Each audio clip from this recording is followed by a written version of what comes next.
All right, if we could all sit down, please. It's 3:01. We're 1 minute behind. Okay, let's get started with the meeting for today, January 9th, 2023. Happy New Year to everybody here. Okay, we're calling the meeting to order. And let's approve the minutes for October 24th. You have that on your agenda. If you don't see anything that needs to, hey, where's mine? Changed.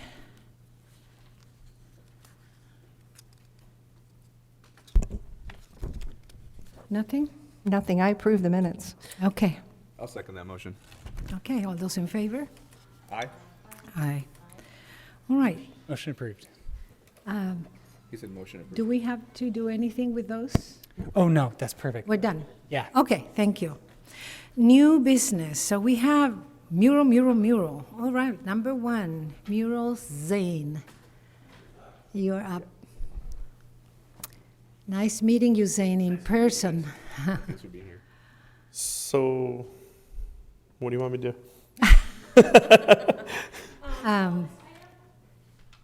We're looking at your mural right now. I don't know if you're Yes. seeing that. So thank you for joining us. This item has been reviewed before, and the commission had asked that you come back. They had some questions for you. They kind of wanted to talk about the colors of the mural or the black and white ratios of the mural. I don't know if that's the right word, but, and then I also have an update. They wanted me to look into the removal of the bushes and that sign. The other thing they had asked is that you extend the mural down to where that kind of natural crack is in the wall. So we just kind of wanted to get your response to those, and they may have additional questions at this point. Okay, stretching the mural to the natural crack is not a problem. The plants, I didn't, because that's the property of the bank, but I bank at that bank, which is how this whole thing got started, because I hate looking at that wall the way it is now. And they had said somebody from the city contacted somebody from the bank, and then the bank had to contact their corporate people and blah, blah, blah, blah. That was me. I was just going to we could have just cut those down over the weekend. No one would have even known probably. But that's in process, and so I guess that's not a big deal. I brought basically the color versions. Like these are all the same family of colors that I plan on using for this wall. And I don't know if anybody wants to see them up close or or Yes. if you want to pass it around or whatever. And can you explain where those colors go? They go on the wall. What the gist of this painting is going to look like is imagine a black and gray photograph that has faded in time. So it gets that sort of like, I don't want to say sepia tone because it's not, but it has a warm gray appearance. So if it was like an advertisement that got old over time is what this is going to look like. And I actually brought, I know the drawing's kind of hard to look at, but I brought the actual drawing so you can see it better. And I brought kind of, I call them just treatments of like what I would do to the letters, like how they would be colored with the shadows and the shading, because this is really just a sketch. Exactly. The whole thing is going to be pretty detailed. I have been working on this wall and this project since 2015, and I actually just had found the original drawing over the weekend. So by the time I got to this process with you guys, I've already been like, I can't tell you how much artwork and people I've talked to and whatever about this. So when this opportunity came up, I probably didn't take it as seriously as I should and just scanned the drawing and put it on the wall because I've done so much, there's so much hours involved in this already. I'm like, you're either going to do it or you're not going to do it. And so I didn't know how serious this was until like right now, actually. And I was like, wow, this is pretty. So it's going to be, I don't know if you've ever seen any of my other artwork. I have a ton of murals around town and I've done a lot of different things. It's not going to be some like, oh, I'm just going to throw it up real quick and it's not going to look that great. Almost every time I paint something, when we start with the original ideas and drawings, they always come out better than what the original idea is because, it kind of takes place on the wall, I know that sounds probably kind of dumb, but, once you get painting and once you get into it and it starts taking on a life of its own. So if you like this idea, you're going to love the actual painting because it's going to be so much more than that.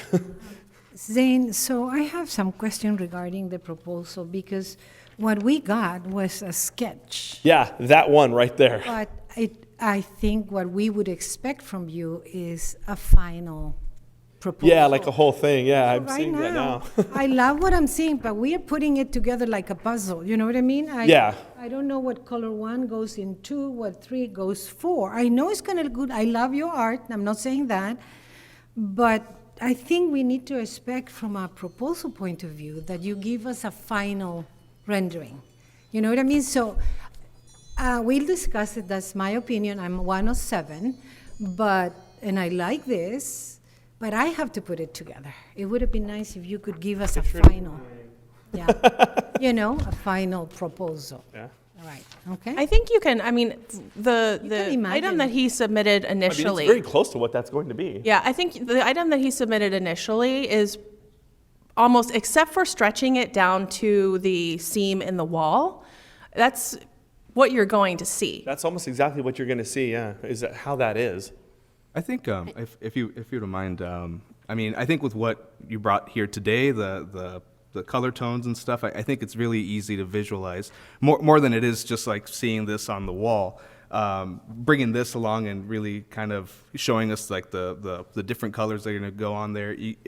It's definitely a better representation than what we had in the first place, but Yeah. it's kind of this already is 10 times more info that I think that we needed to kind of make that decision, So, yeah. I have a question. I do have a question. Since you said this is really close to the final rendering, your O and your E on Escondido are at different heights, so I'm assuming that's I just just drew it on a scanning. piece of paper, yeah, I'm no. assuming that'll be corrected. Oh, for sure. Okay.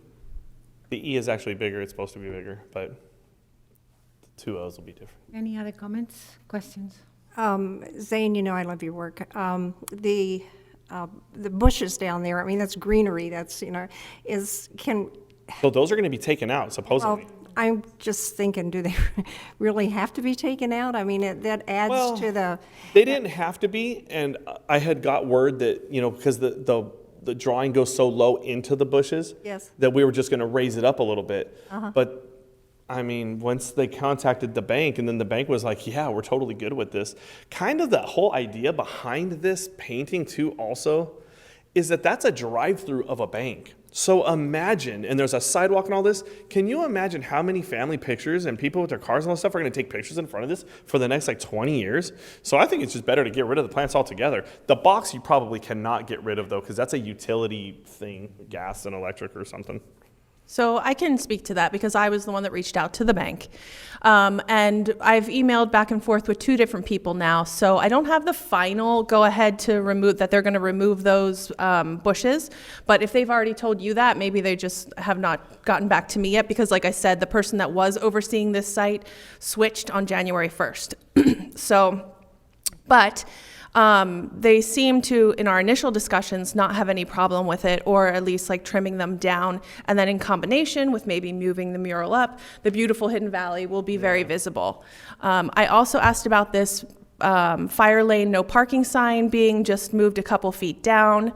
Per our fire department and traffic engineer, they don't even need that sign there because of the red curb. But again, haven't heard the final okay back from Union Bank to have it removed.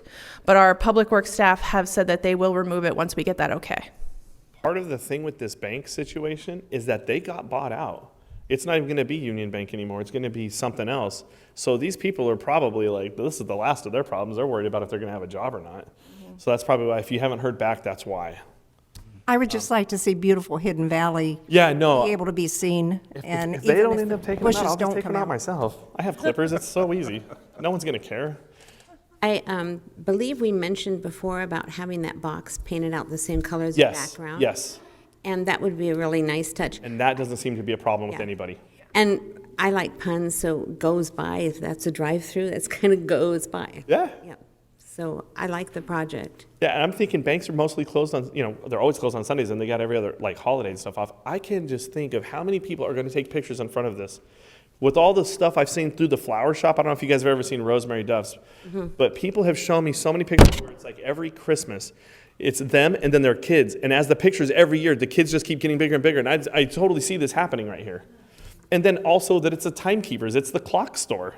It totally goes. I mean, that's why I've been working on this for so many years. Thank you. So you will definitely not be disappointed, I'm pretty sure. So let me go back to the mural. So you have here 1, 2, 3, 4, 5 colors. So am I assuming the letters are darker, right? Yes. So because you have one, wall color is 1. So that's white? I don't know. Probably lightest to darkest is what I'm guessing right there. I mean, so imagine like as the outlines of the letters will be the darkest color. And then you'll have a shading, which would be the next color, and then the lighter shading all the way down to the lightest color. I don't know how any other way to explain that, but No, that makes sense. picture everything you see on that drawing that's pencil. It will be the darkest color, and then as the shading goes, you'll see them I turn see. lighter. I see. Okay. So there's going to be right here, there's going to be a contrast Yes.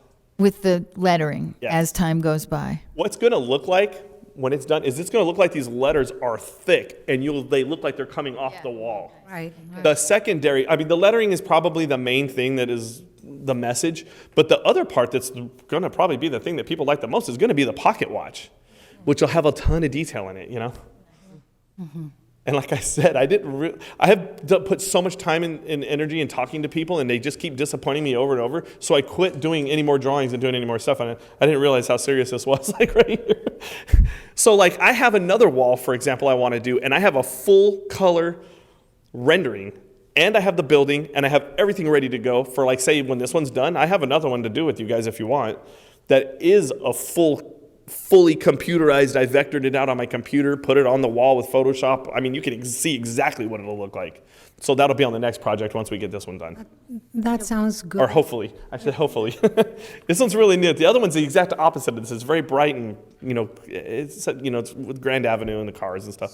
So I think for future proposals, because we have requested from people who are present here, they have actually shown maquettes, would be a full Yeah. color proposal. The reason, and it's a very simple reason, we have approved murals with an artist in Grape Day Park, and then the final mural was something else. I know. And so we I've approve been one painting thing, but we get something else. So the next, Yeah. if you come with another project, why don't you just show us the final, Right. like everybody I else? see exactly what you're saying. Yeah. That's what I'm saying. Like most people, when they look at the drawings of all the murals I paint around town, it'll start out as a rough sketch. It's kind of whatever. And then at the very end, they're just like, oh, wow, this is so good. Like I wouldn't have pictured it that way. Right. You don't want to have to guess because you have the exact opposite that can happen where some guy gives you this really great drawing but doesn't even know what he's doing. And then the mural doesn't come out anything like it. And then you're left with a disappointment. Yeah, and I also think the artist needs to be here when they present the project. I think this is the third time we look at this, and we just see you now for the first time, so. You know? Well, that be was there. also I said that if you can be there, but if not, I would present it on his behalf. So Thank I you. won't let him take all the blame for that. And seeing how this is, I totally get it now. Okay. I'm telling you, I've talked to so many people who have been trying to get this funded and done, and they just are like, we need to have 14 meetings about nothing. I'm tired of meetings. Like, I don't like to go to meetings. Right. Like, it's so easy to just get the idea, do the drawing, and get it done. It's not rocket science. And so when this situation came up, I kind of was like, well, here's the drawing. If you want to do it. If you don't, Yeah. whatever. I totally understand where you're coming Sorry. from. So But now I get it. So when you see me the next time, you're going to be like, oh, wow, this guy got his stuff together. may I I- ask you one other question? The number 8 on the pocket watch is a different color. I mean, it's more white. You know, I see that. I don't know why I did that, but they're all going to be the same. Thank you. Yeah, I don't know that why. was my I'm last telling you. question. I Thank had you. the drawing, and I just was like, oh, I'll submit this because someone I met. In fact, I met this guy, and he was the one who told me, hey, you should go see her. And then Well, I just didn't know how serious this was, like with the dais and everything. thank you for I coming. thought we were meeting in like the coffee shop type thing. Thank you for coming. I Yeah. really appreciate your style and your artistic ability, and I know it's going to be beautiful. Thank you. I appreciate it. I mean, this is a wall that I know I'm going to, you only live so long, so I only have so many years left. This is the wall that I've been working on for so long. This is the one I want to be remembered for. I mean, I'll do more after this, but this is the one for me. All That's why I have, and next time we get together, I'll bring the original drawing, which said timekeepers and it had the thing with the business, but then the guy didn't want to pay for it. And yeah, that's how many years, it's 8 years of going on to try to do this wall. Your opus. So I never gave up on this wall. Thank you, Zane. How do we proceed? I think we have voted To approve, yeah. the way, that's it, we're done with this though, right? Okay, so let's have a motion to approve. I'll motion. I second it. All those in favor? Aye. Awesome, thank you. This is rad. You guys are going to be super stoked. When do I you, hope you're super stoked. when do you think you're ready to begin? Whenever you write the check. Yeah. Basically, the process of how this is going to work is I'm going to go buy the materials. I'm going to prep this wall. This wall hasn't been painted. If you look where the two trees are going up, you can see where it's a different color. I was over there the other day. You can see where the paint is peeling off. So that whole wall is going to get scraped, probably power washed. I'll primer it, then paint it whatever the lightest color is. And then I will draw the drawing on there and start painting it. I imagine something like this will be done within a month of getting the payment. To get started. Yeah. I appreciate that. So you're doing all the repairs? Well, as much as I can, yeah. Yeah, you got it. I want it to last a long time. You guys want it to last a long time. It's going to cost a lot of money, so you want to get your money's worth. And I want it to look good for as long as possible. Like I said, you only live so long, This will outlive me, I'm positive. Already. Thank you so much, Zane. Thank you. Appreciate it. Love your Just wanna work, get the Zane. drawings from. All right. You're right here. Item number 2, mural SDCDM, San Diego County DM. Oh, Discovery Center. Guys? All right, I'm going to give you a couple different things. You want to come with me? Yeah, of course. After or right now? We have visual stuff, so to start, I'm going to give you this. Thank you. There has also since been an update that our artist Christopher Green has put Hello together. So there's again. an updated budget compared to what I have in here, so I'll clarify that when we talk about it.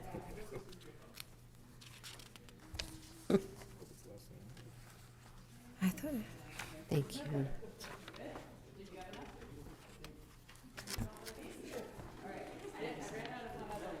on up here with me.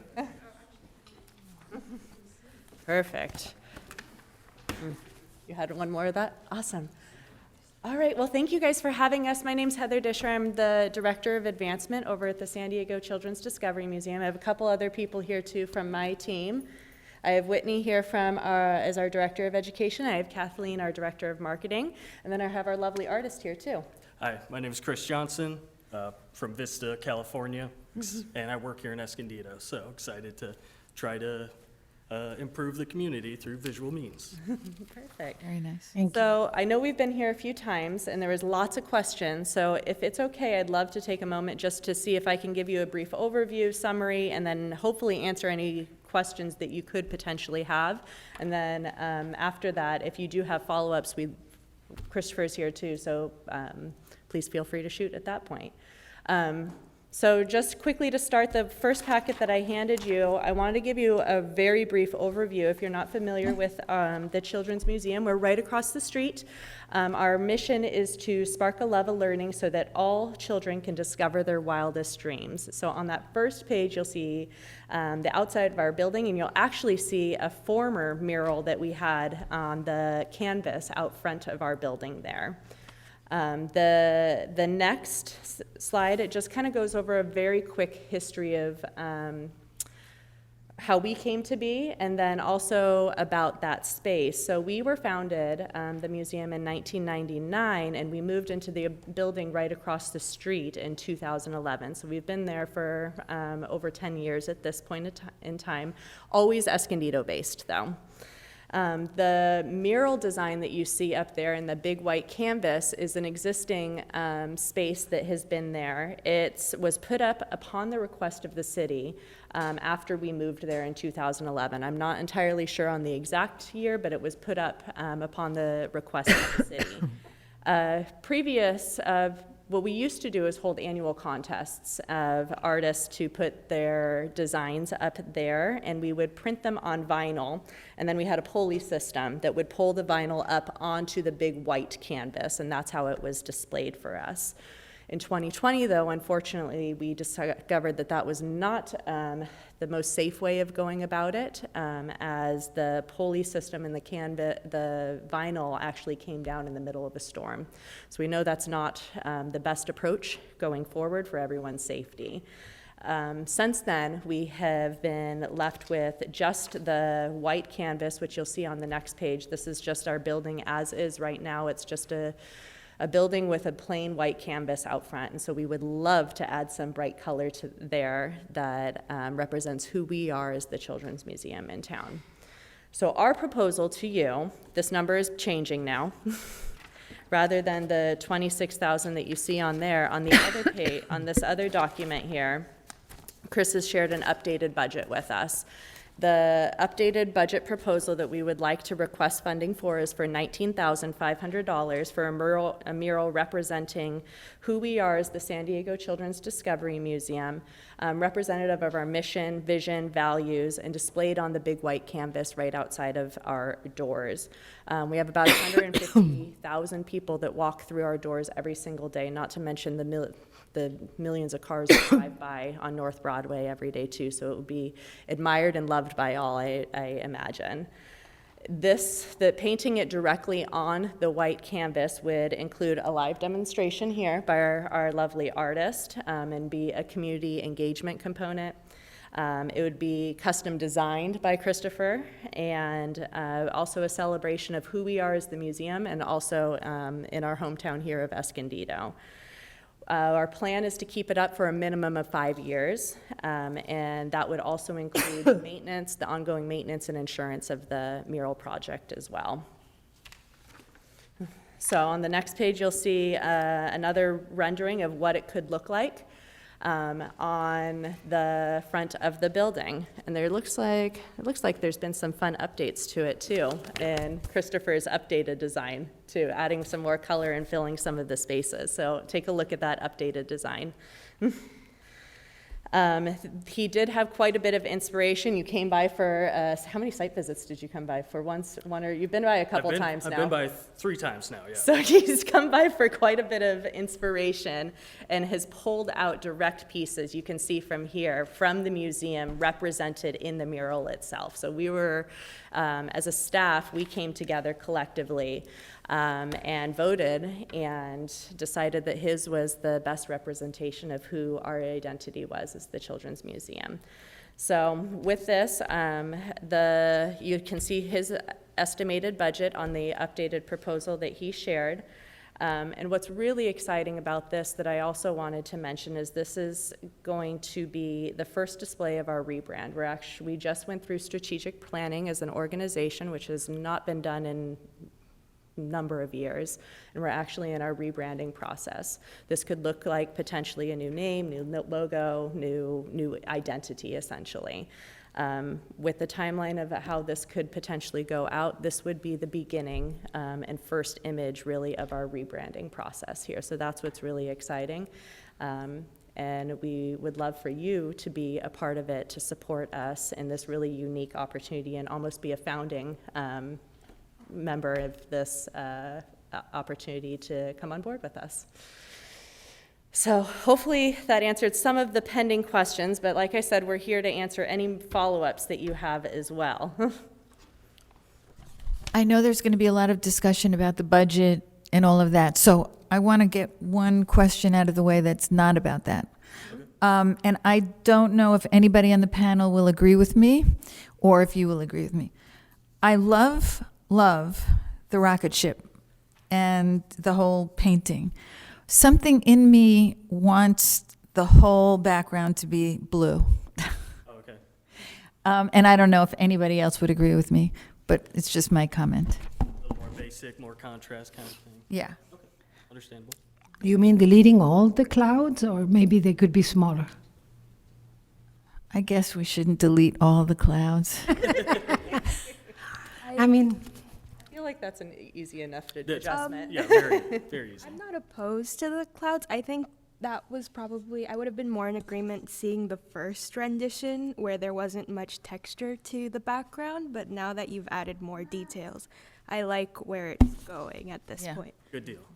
Yeah, and then another thing I wanted to make note of is on the updated version, the little circular planet, the like fisheye lens we're seeing, this is, like, I pulled this directly from a sky image of Broadway. So it'll be featuring Grape Day Park, and the museum is where the ship will be flying from.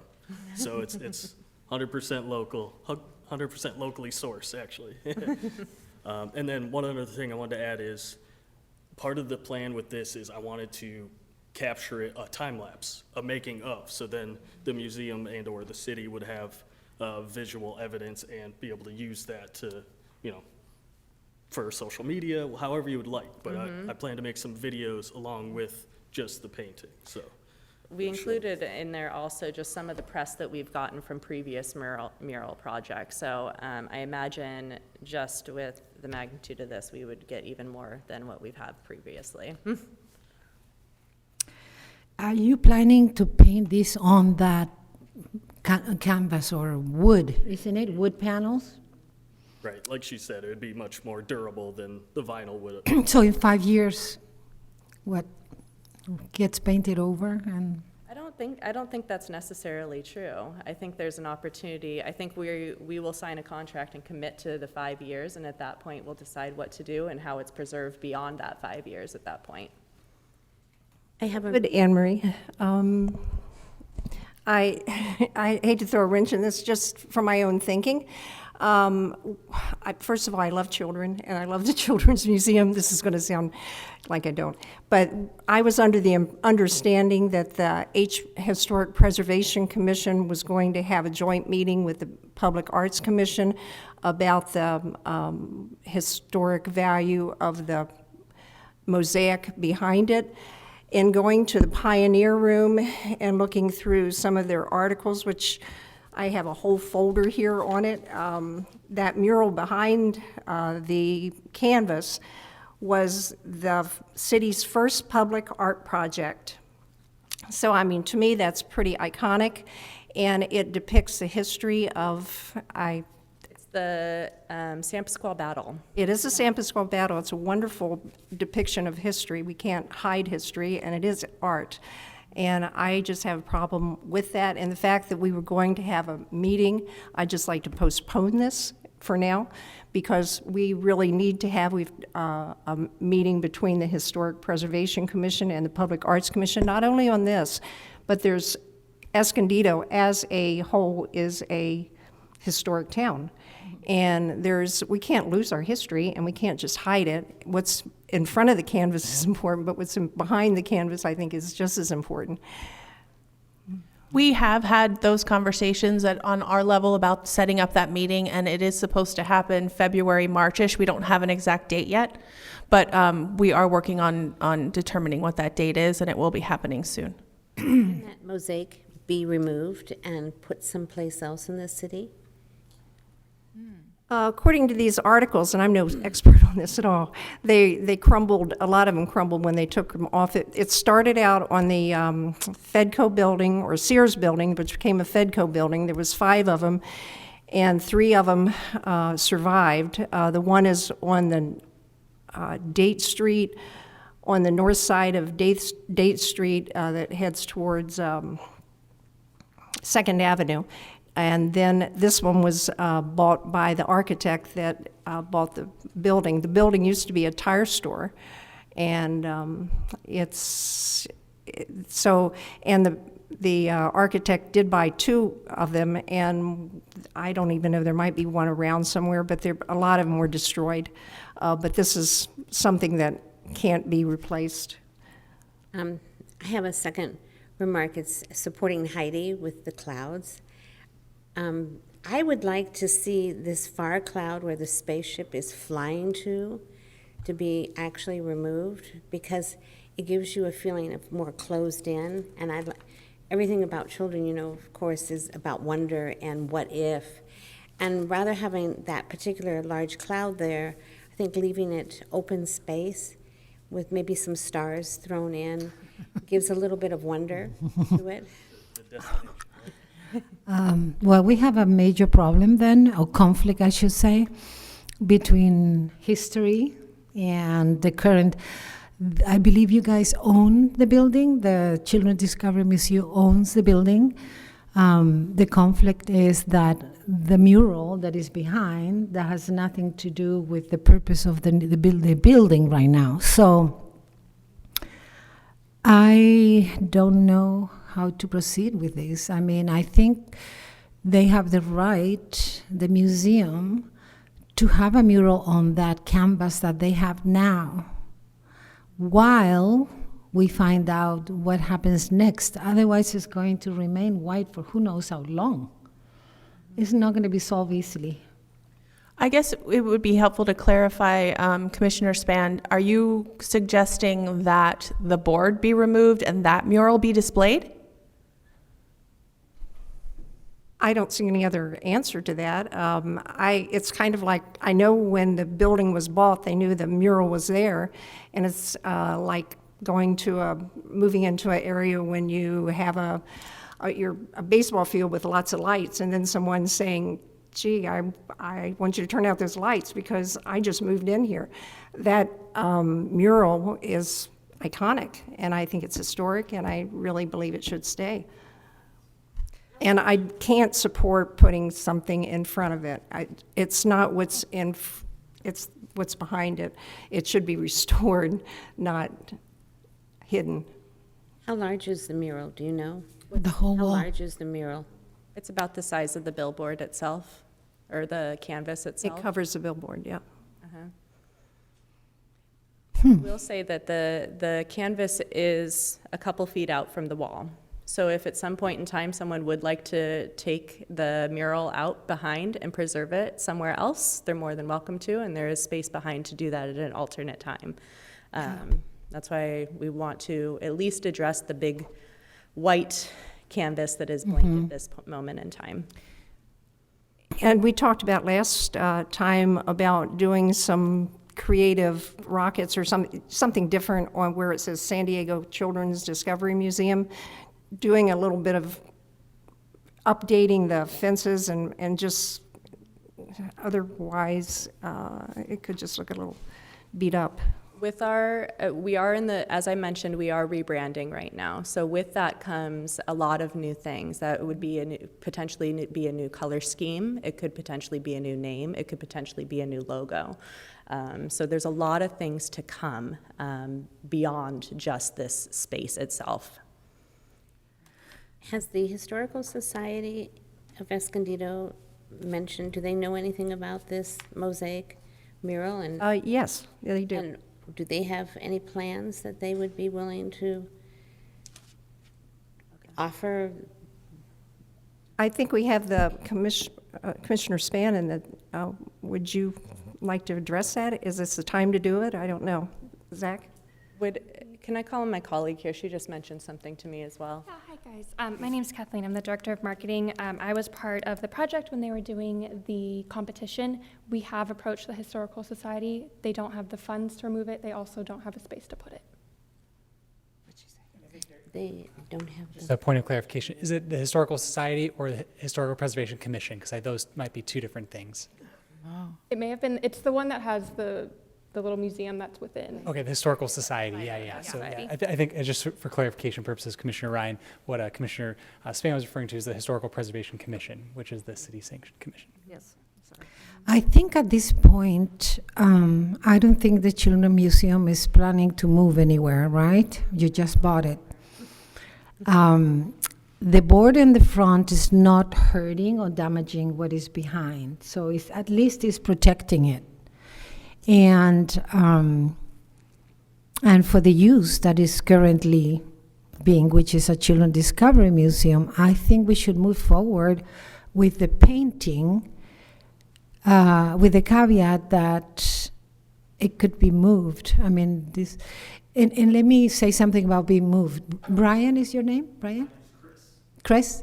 Okay, so Chris, have you been in Ramona and seen some of the murals in Ramona? Okay, because most of their murals are in panels, and those panels, and of course that might actually damage what is behind. So maybe this is the best solution, not to touch it, but to move forward with the mural as it is, and then eventually we'll have to resolve the problem. But obviously the battle doesn't go with what the use of this space is right now. And for the children to have an entrance to a museum with a battle right there, I understand 100% what you're saying, so I think we should preserve it. But on the other hand, we need to understand this is the new purpose for that building. So I would like to propose that we move forward. If anybody wants to discuss it? By moving forward, you mean moving forward with The painting. funding The painting, yeah, in that particular, setting. So if anything happens, that could be moved if we have to. And Chair Velasco, just as a point of clarification, prior to making any motions, I would just recommend you have. Yeah, with no motion. You have one speaker slip submitted. Oh, So I so just want to this is- remind you, This is the time? prior to any motion or vote, you Oh, want yeah, to take no, public. but he's, go ahead. No, I'm just saying, Yeah. I mean, given, again, and here we go, I think I'm gonna start the conversation about the funding, right? Okay. Given the amount of money that we have left in murals, I'm looking at the budget right now, and I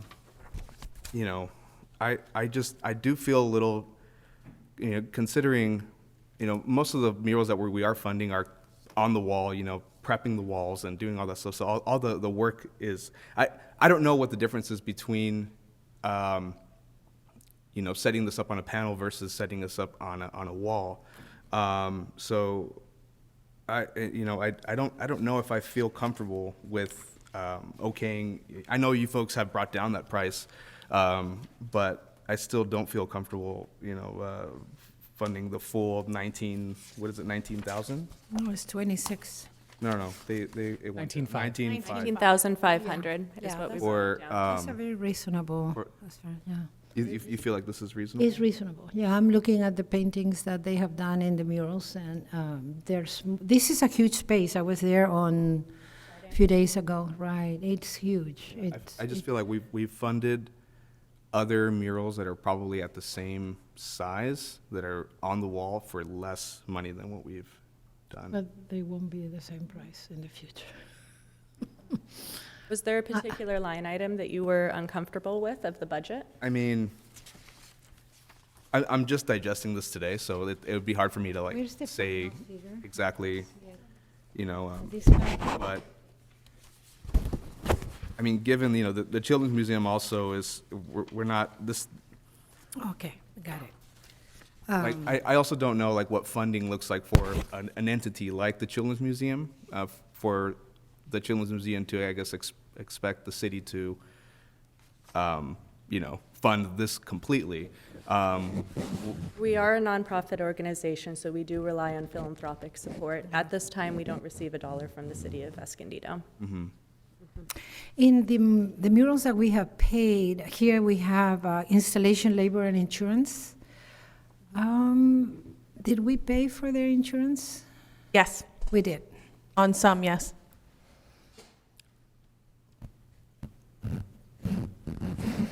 The artist fees are 9,000, but then the installation and labor are separate. Yeah, and I want to clarify that I am in no way saying that, obviously, that, I feel like artists should be paid appropriately to, to make sure that you obviously are making a living off of art. So I'm not in any way saying that that the breakdown of the prices, aren't going to produce something beautiful and are fair, right? I think.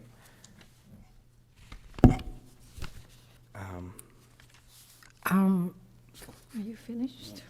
Yeah, I'm still kind of percolating my thoughts, so. Yeah.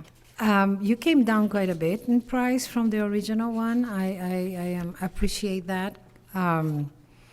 I think we do have the money to fund this mural.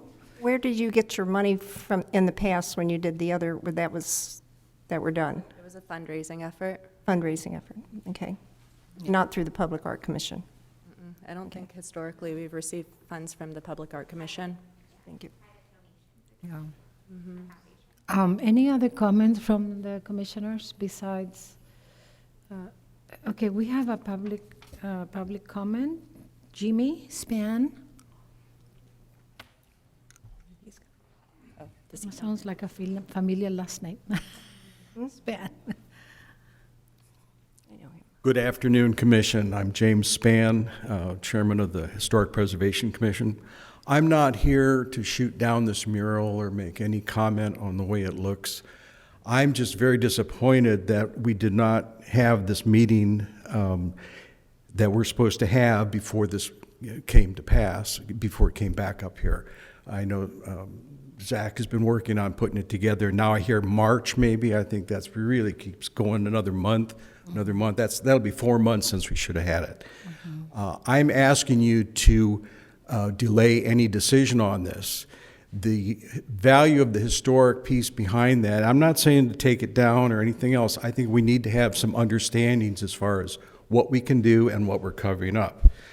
There are a lot of things that have to happen in the historic realm if you want to do something like this. In the historic district, if you want to do an addition to your house, you have to have it approved, whether you're on the register or not, because it's what we consider a contributor to the neighborhood and a contributor to our historic inventory.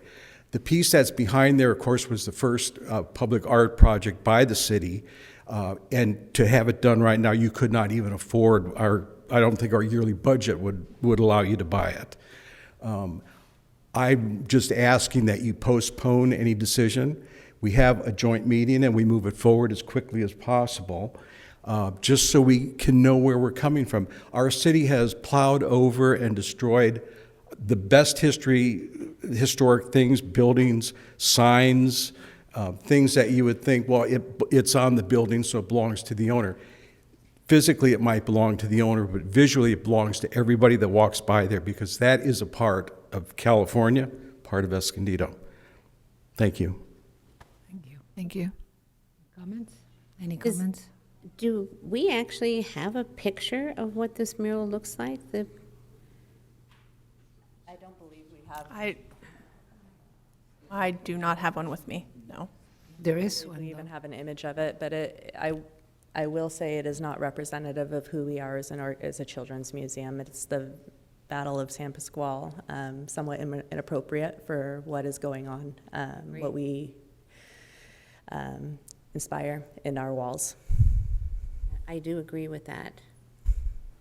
I just think what he's asking is to postpone it until we have an understanding. I hear that. I don't know if postponing would change much, being that it is not attached to the wall or doing anything. The white billboard would remain. So I don't know what postponing would necessarily do is all. Could anybody, including Mr. Span, shed any light on what would be discussed at that meeting?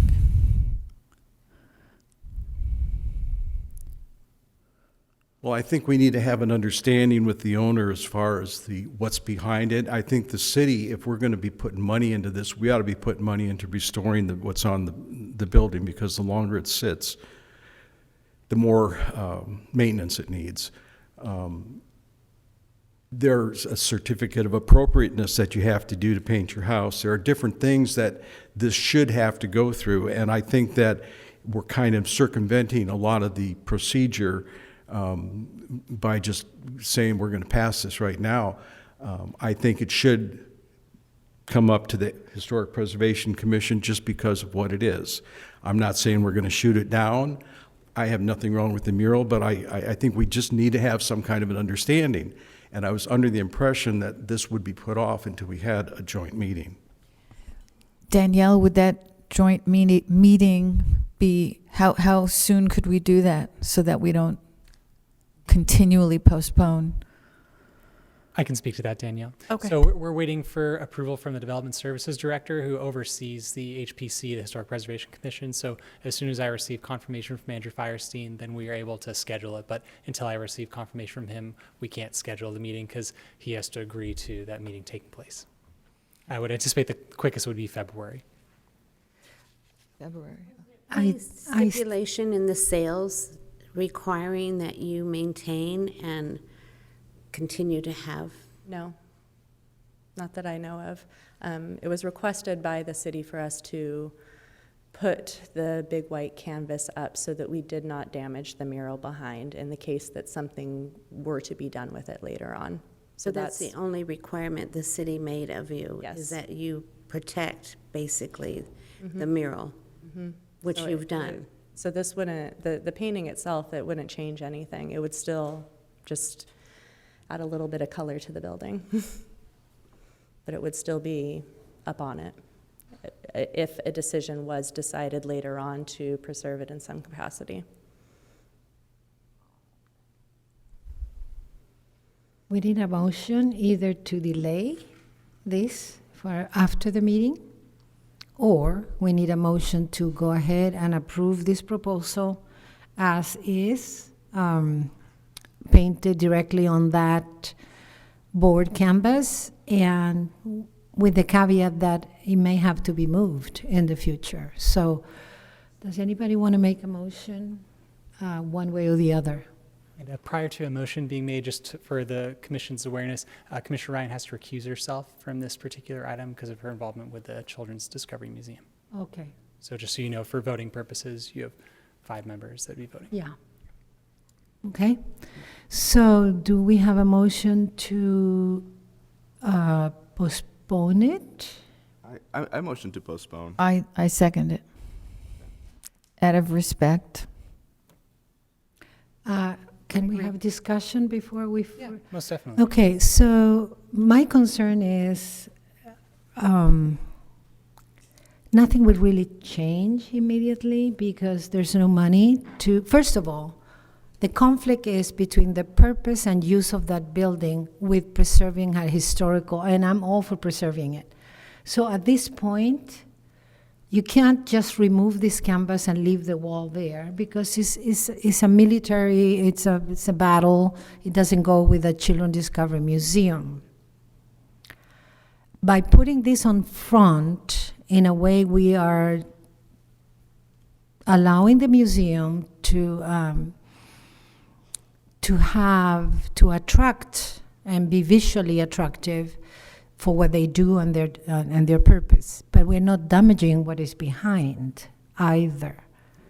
And in the future, if that needs to be moved, it can be moved. I think it could be done with a caveat that if we have to move it, you'll move it. Absolutely. Yeah, my motion isn't based on any of that. It's just more of a digesting of the funding, essentially. So that's why I would like to postpone and kind of digest this a little bit more. Does anybody agree with that? Is basically you're saying it's too expensive. I No, personally think no, it's no. reasonable. I'm not saying that it's too expensive. I just that was my thought process when I made that motion. Not that it's too expensive. It's just we just want to make sure that that we're painting on a panel versus a wall. So I want to know what the differences there are and kind of get a gist of where that would stand. If I could speak, my only opinion on this is that it is on a panel, but it is basically a wall because the panels don't come down in order to paint them, right? The installation would be the exact same as painting on a wall if it were attached to the building. And I mean, also, just having the, this isn't a person that wants to do, a mural on a business, essentially. This is an organization coming forward to Right. do this. So I assume this organization also has, like you said, I can't say that word. Philanthropic, or I can't say that word. So for us to essentially, fork over $19,500, knowing that you folks also have other sources of income that could possibly help with this. I mean, I think I would be open to, assisting with some of the funding as a public art commission, but not, paying for the full thing. Potentially, but I will say the bulk of our philanthropic dollars that are raised go to the services that we provide to the community. It goes to educational programming that we provide to every preschooler through third grader in Escondido Unified. It goes to other school districts across our county.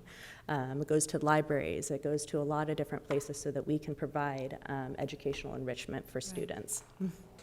I'm good with the money because it also dresses up our town.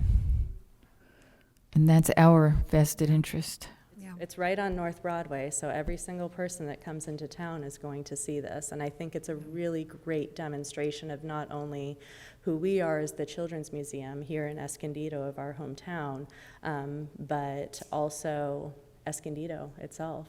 There's Is no doubt. 1 month going to make a difference, though, if we can meet with, just to keep the protocol and not in your face? Is 1 month really going to matter?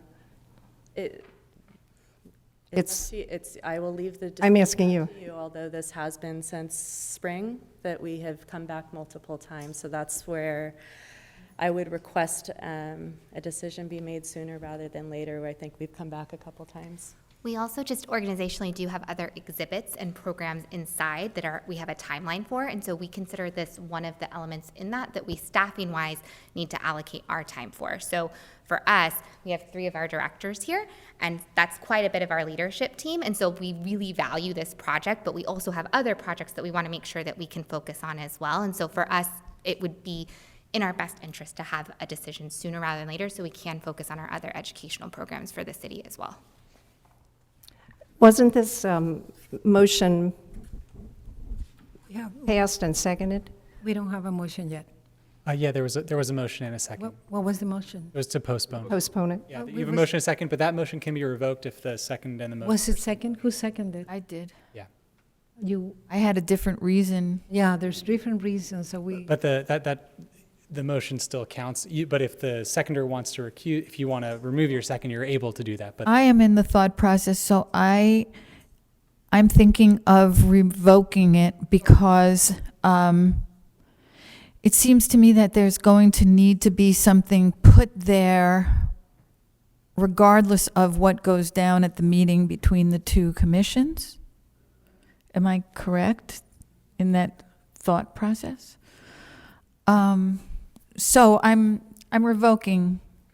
You know, it's not so much what is put there, but it's when it's put there. I just feel it's disrespectful without having the meeting of the minds there, just as far as the city commissions. What are we here for? I mean, we wouldn't like it either if they were to do something that was just in our face without, I thought we were going to have a meeting. I think that's reasonable. Okay. And it has nothing to do with the Children's Museum. I understand. All right, so when can we have the meeting, Zach? What is the soonest? 'Cause, February? you know, soonest would be February, but it's contingent upon the Development Services Director to give the approval, which he hasn't given the official approval yet. So the soonest I could see that happening is February. Okay, so my final comment regarding the budget, I think we have the money for this mural. I think 19,500 is reasonable compared to other project we've done. And I don't think that meeting might change the outcome, but I think out of respect for the preservation of the mural, we need to go ahead and postpone it. So, and then we take it from there. But I don't think there's any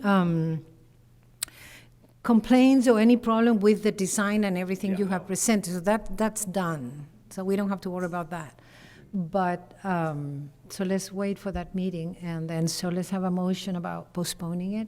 I just asked Zach if I could make a remark, and you said yes. Yeah. Art is timeless, whether it's this mural or the mural behind it.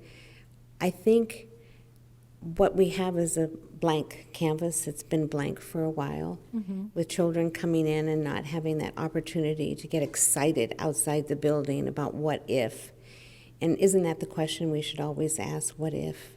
What if I were on that rocket, and where would I go? I hate to see this continue to be a blank canvas. Also, the art behind it isn't going away.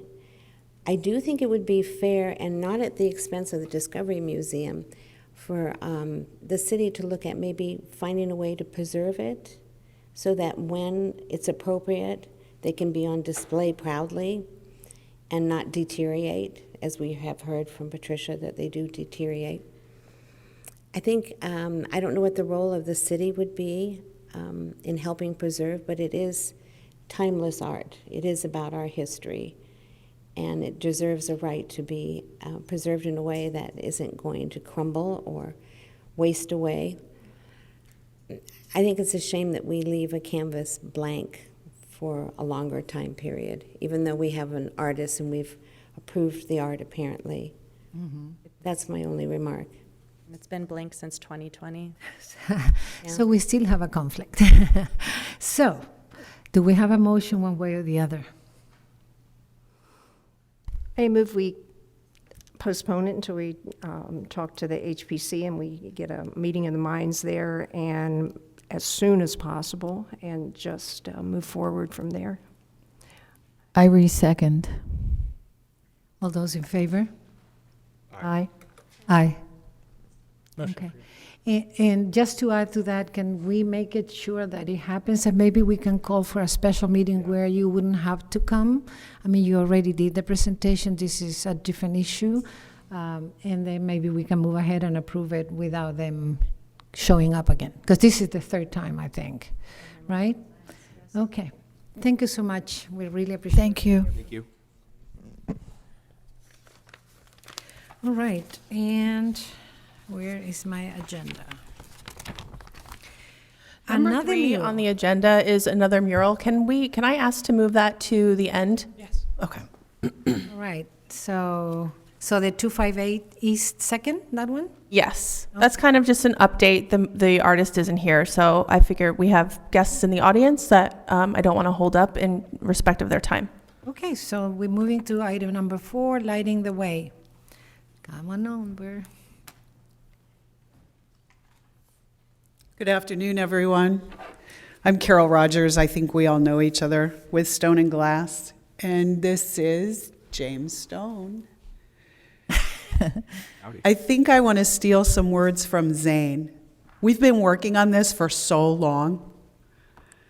And we do have a little bit of a presentation, and I did print out some things, but I guess if it's up, you guys see it. Is that correct? Okay. That's this last one here, Carol, the PowerPoint. You can use either PowerPoint or the PDF, whichever is best for you. So I think everyone except maybe Heidi, I don't remember whether you saw Lighting the Way. I don't think I did. Okay, just a little bit of history. So Lighting the Way is a 32-foot sculpture. Do you want to talk about it, or? Sure, sure. It's a 32-foot sculpture composed of 3 columns. The columns are made out of stainless steel and laminated glass that is laminated with dichroic glass. So it has one effect when light is reflected off it, and it has a totally different effect and color when light is transmitted through it. So you have both transmission and reflection. During the day, you'll have reflection. At night, you'll have transmission. It's lit from the inside, 3 separate columns, 3 separate sizes. And the colors are rainbow colors. And we chose those colors for inclusivity of the rainbow of life. It is because of previous conversations we've had here, we have made the decision to raise it 8 feet off the ground and have a cement structure to hold it up off the ground to help avoid any opportunity for damage locally. We've had a number of improvements over the course, but I think that for me, in addition to the caliber of the artwork, the fact that it's made from stainless steel and laminated glass. It's laminated the same as your windshield, so that if somebody were to throw a stone, it would crack, but it wouldn't come out. So there's a very important safety factor there. But the most important thing is, to me, is that it's designed to stand there and be a beautiful piece of art for at least 40 years.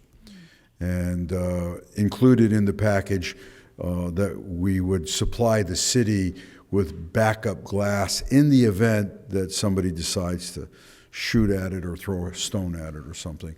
But the danger factor is gone. And I'm really excited to work in stainless steel because it'll stand forever. Mm-hmm. So. Okay, so to kind of take you where we are today, so and we can go to the next slide. And so this project, the discussions about this project started in 2018, and then, as you know, our lives all kind of got put on hold, and we didn't really have serious conversations with the city until 2021.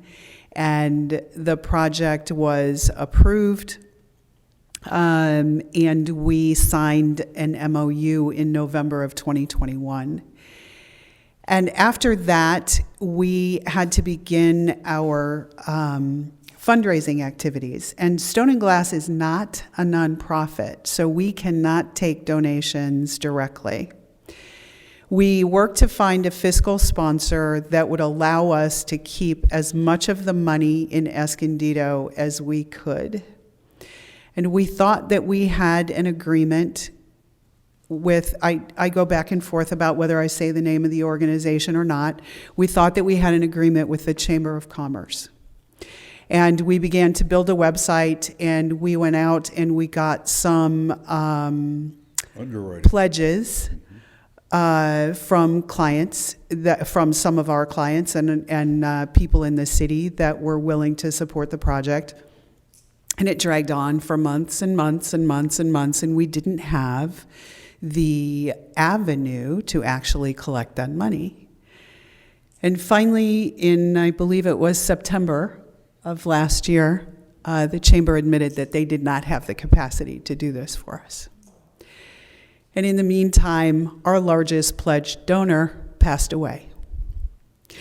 So where we are now in January of 2023 is we're back at the beginning, and we now have an agreement, I'm so excited about this, with Art Hatch to act as the fiscal sponsor. And the cool thing about this is, the fiscal sponsor is the person who basically keeps us honest, right?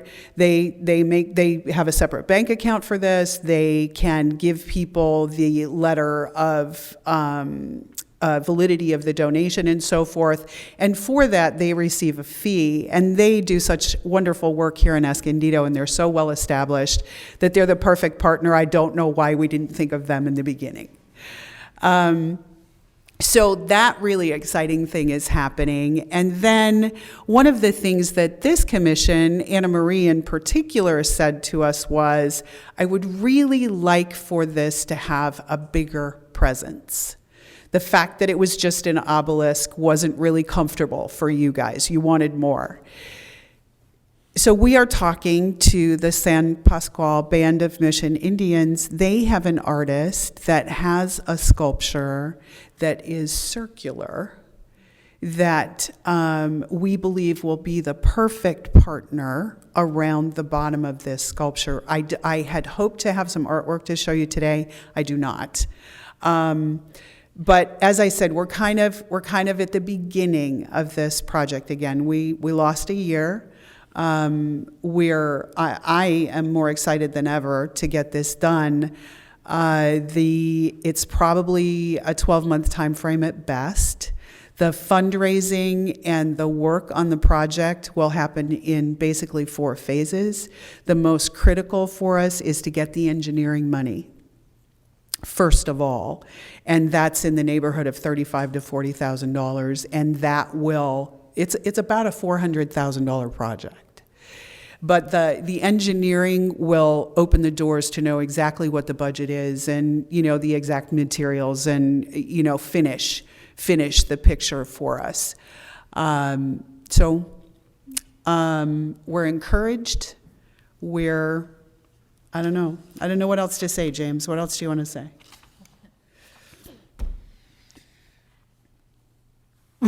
Questions? How about that? Questions? Yeah. Hello? Yeah.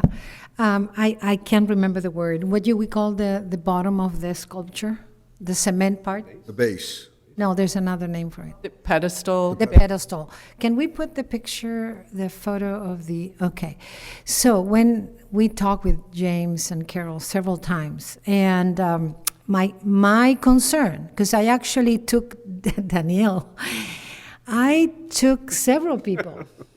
I took everybody, because this is very high. How tall is it, the tallest? 32 feet. Okay.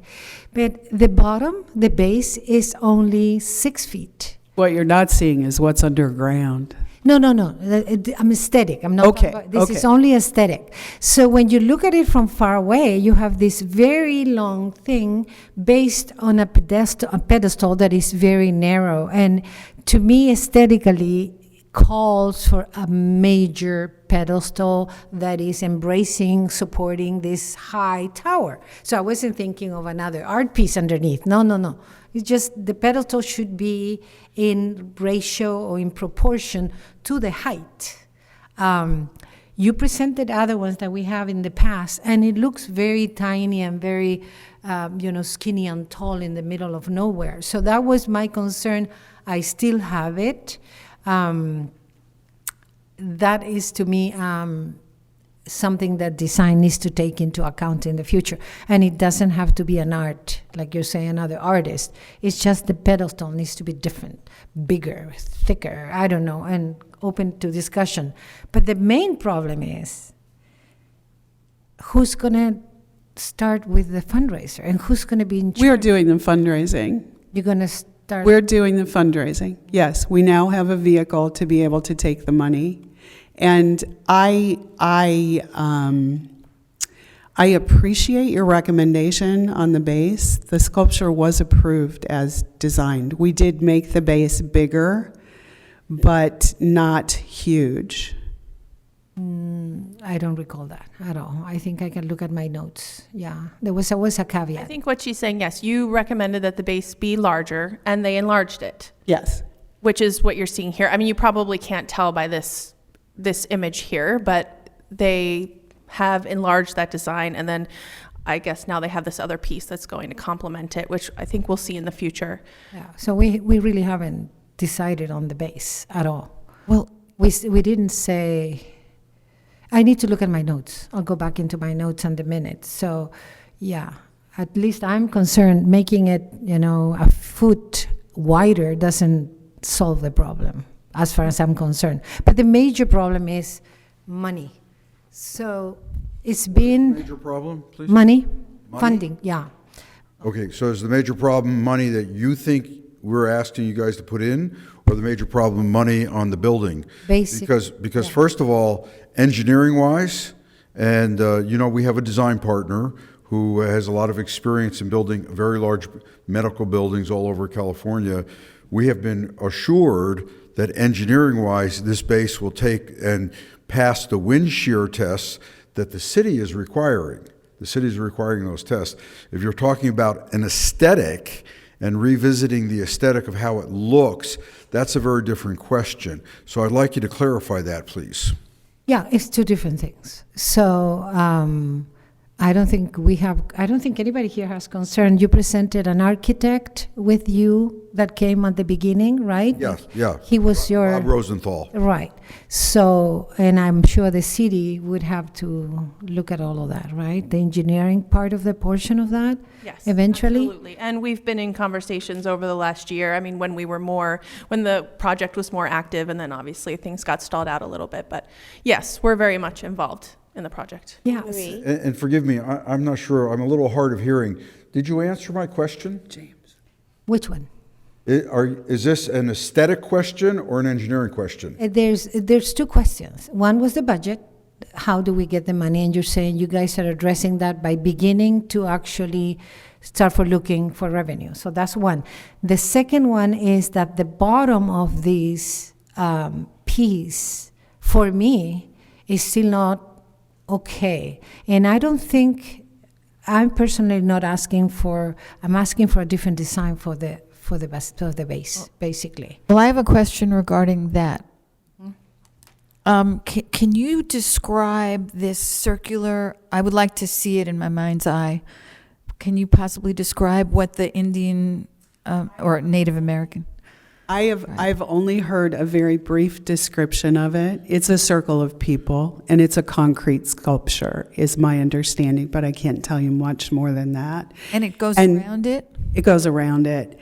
And one of the reasons why I think this is so wonderful, James mentioned the rainbow color that we chose because of inclusivity, but this sculpture is about diversity and inclusivity and welcoming people to our city and you know, to this new world that we live in, because quite frankly, a lot changed for us through COVID. And it's a bright light. Mm-hmm, mm-hmm. It's a bright light, and it's the discussion about the base. We had that discussion a lot, and this is designed as an obelisk. It's designed to be a tall, narrow sculpture. Okay, That's my opinion. So yeah, it's only one person opinion. Yeah. Marie, I'm over here. Yes.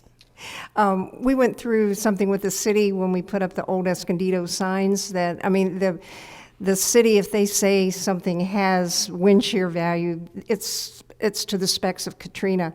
And it was pretty impressive that they went through and put all new bases in those poles that tell the street signs. However, I was wondering, and as far as addressing the proportion at the bottom, the proportion of people standing around it would give that illusion of weight at the bottom that you're looking for? Would that do? How tall are those? I can't answer that yet. We have a meeting, what did I tell you, on the 18th? On the 18th, yeah. With the artist? Yeah, well, that could be solving the problem, but that would add to the budget, right? That would be an additional It will, art piece. but we also have a partner now in the tribe to help us with this fundraising by them joining us in this effort.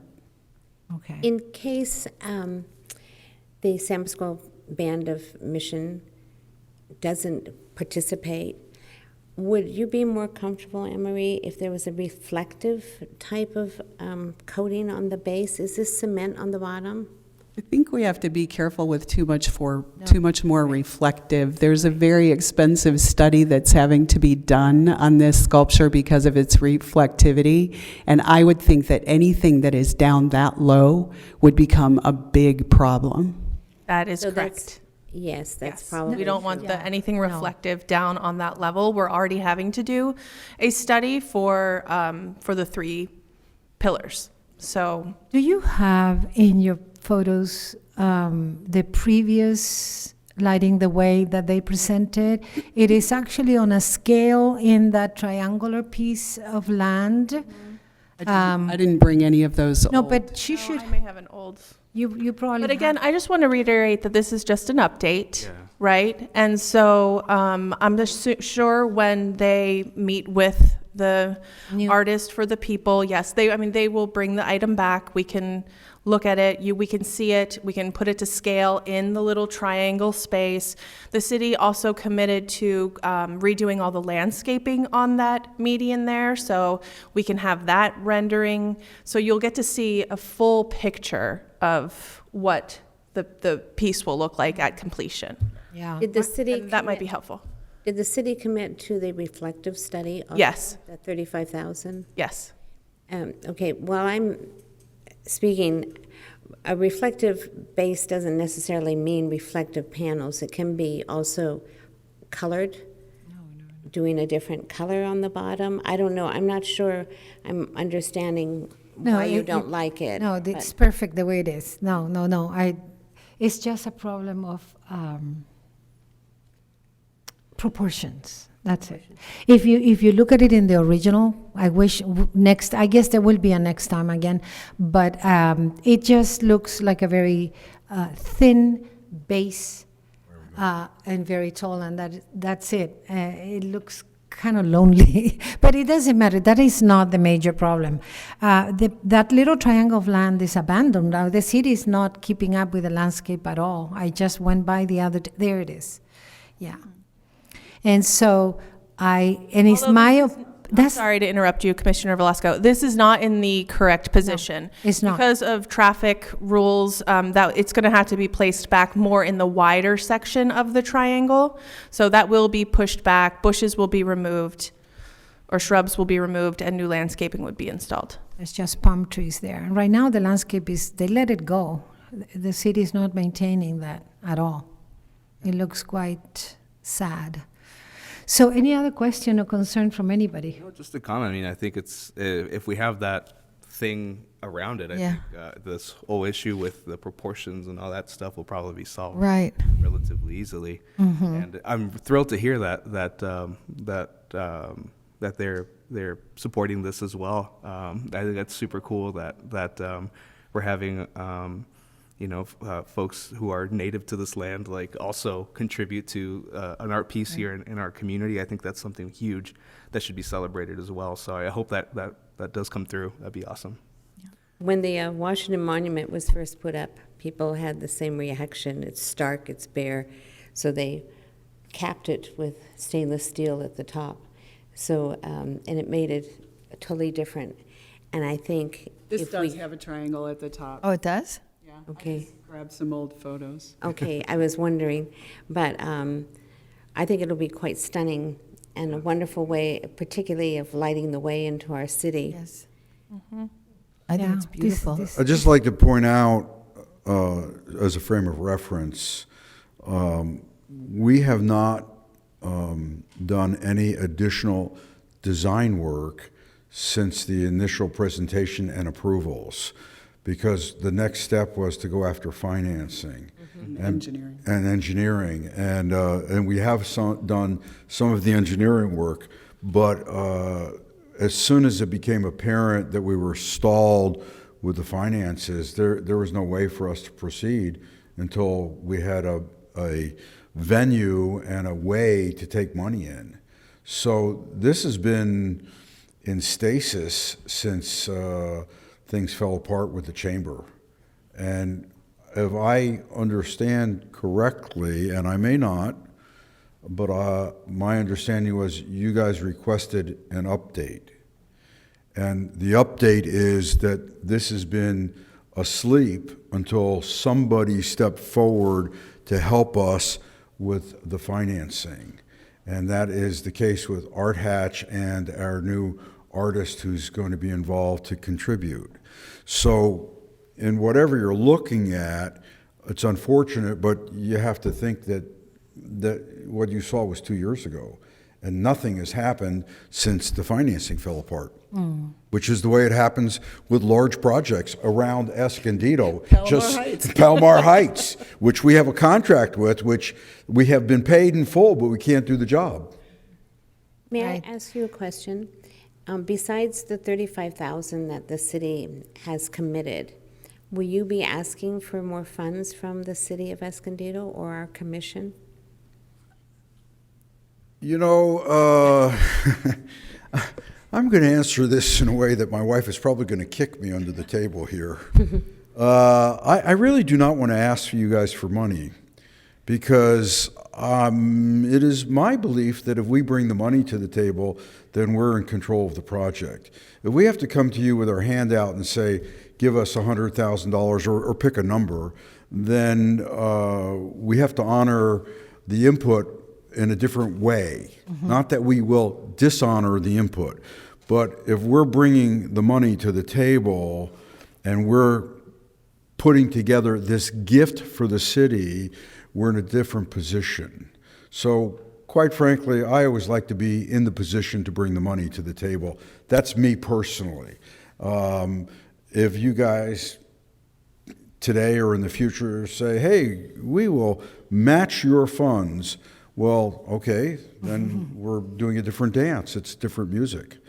So it's not my intention to come and ask you. And quite honestly, my also intention is I do not want to start this project until we have commitment for the entire amount.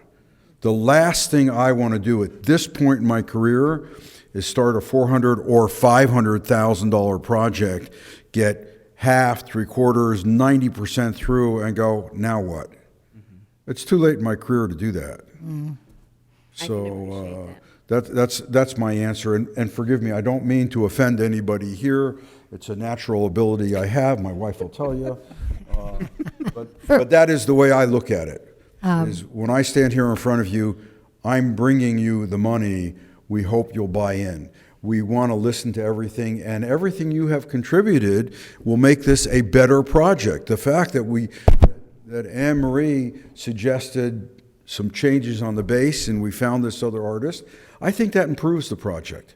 Does it take longer? Yes. Does it cost more money? Yes. But in the end, do we get something which I'm promising you will stand for 40 years? We have to do it right. We just have to. James, I have a question regarding the San Pascual. Have they committed at all to anything at all, or it's just has been a conversation? It's all in the air? So I'm working with Wahai Quisquis, if you know him. He is the economic development, don't know what the big part of that title is, but he is the economic development person for the tribe. And he and I have been talking about this for many, many, many months. And do we have specifics with regard to what the financial contribution will be? No. He did tell me that the budgets are tighter now with the tribe than they have been in the past. But again, it's a fundraising partner. It's a significant fundraising partner. It's a huge part of our community. So I think it brings so much more to the table in this project. No, we don't have a written agreement yet. That meeting, I think I said, is on the 18th. Okay. So there's hope. I'd also like to point out that we haven't done the creative work yet to see how we integrate whatever this other artist is bringing to the table. Right. We haven't seen this much from the other artists. We've heard about it. We've had conversations, but we actually haven't sat down and said, put the drawings up on the table, let's take a look at them. Okay. And just so you know, I'm working on a very large public project for UCSD right now, which is a collaborative effort with students. Awesome. It's a very interesting road to have students design work that we now have to integrate into the project. And I see this as a very similar road, So we're excited about it. We hope you are. And I assure you that it's going to be fabulous, whatever it turns out. James, for what it's worth, this is the first time I've ever seen the picture, and it looks stunning to me, like a fountain. Well, yeah. Without water. Without all of the life of a fountain, without water. And we do have a maquette of this in the studio. If anybody wants to, if you haven't seen it, we brought it once, but if you want to stop by the studio and see it, we have, it's a life size of the middle size tower, right? It's life size of the middle tower, but only the top 4 feet. And just to get to that point was thousands of dollars, just so you know, which we invested. Yes. So. Please go ahead and do it because it's right here, a few blocks away, and it'll give you an idea of what it will look like, and it's beautiful. We loved it. I want to thank you for coming, and I don't mean to interrupt, but I love the idea of the project, that it's going to be around for a long time. I love projects that are timeless and last. And I think the base part I'd love to see that. Can you possibly get back to us about that? I think we'd all like to talk about investing in it, but it's something that we'd like to see a little bit more of. The good news is this will be a larger version of a sculpture that has already been made. So there is a visual record. We'll be able to show you what it is. Let's do it. Yeah, if you can get back, and maybe we could put you on the first part of the agenda. Sorry. That's okay. The meetings are interesting. So that would be for March of the 2nd. Yeah, and James, I think we are willing to help, but from the beginning we said we don't have $500,000 for sure, but we can be partners in some way, in some capacity. So I would love to see. I appreciate that offer. Yeah. I do. I understand the responsibility of birthing a project of this size. There are no projects of this size in Escondido, and are projects of this size? I don't think so. And I'm not sure, other than maybe the Port District of San Diego, if even San Diego's attempted an art project of this caliber. So I get that, and I appreciate your offer, and I will take the money, but I also recognize that I'm the guy carrying the bag. And my only and final concern, I think, is that that little piece of land needs to have something there sooner than later. It's abandoned. Is the lighting the way it's supposed to light up the way to the city, and it's abandoned right now, and it doesn't say much for our city at this We have point. those beautiful lit palm trees. I love it. I look outside the gallery when the sun goes landscape? down. They're beautiful. The landscape. And clarify me, please, 35 to 40,000 for engineering. The city's paying for that? No. So what's happening with that amount? Are you? The city is paying for site prep and the glare study and the wind shear study. They're actually helping us with permits and many things. The road, they're doing a lot. No, we will have to fund the engineering ourselves. Yeah, that's Engineering is one of the first steps, right? It is the first step. The first step. Yeah. Everything is contingent on whatever the equivalent of a building permit is. And so. Well, I'd love to invite you back with the permission here, so that we can see the base and that we can get on board, or at least have that conversation. I can bring a budget then too. Okay. The budget that I had is Can we old. put that on the agenda, or do we have to put it on the agenda? I've already put it on future agenda. So that's March, first March, I'll check in with you and make Okay. sure that you're ready at that time before I just put you on the agenda. Okay, all right, thank you. And I don't know how you think about this, but we can support, if we can bring us some evidence of future funding for the project, then we can, jump in and help with one, whether it's for engineering or something else. But we need to make sure that there's something coming up, and not invest $40,000 and then not have support for the rest of the money. So the way that is going to be handled is, like I said, it's going to be in 4 phases, and we have a pledge document that people give us that says, I'm going to pledge X. And once the agreement with the fiscal sponsor is, once we have enough pledges to fund the engineering, they are willing to take those donations so that we can then start the engineering. And it'll just be phased that way, because as James said, he would like to raise all of the money first. We can't, because you don't truly understand the cost of the project until all of the engineering is done. So we want to make sure that we don't raise money for a project that won't go.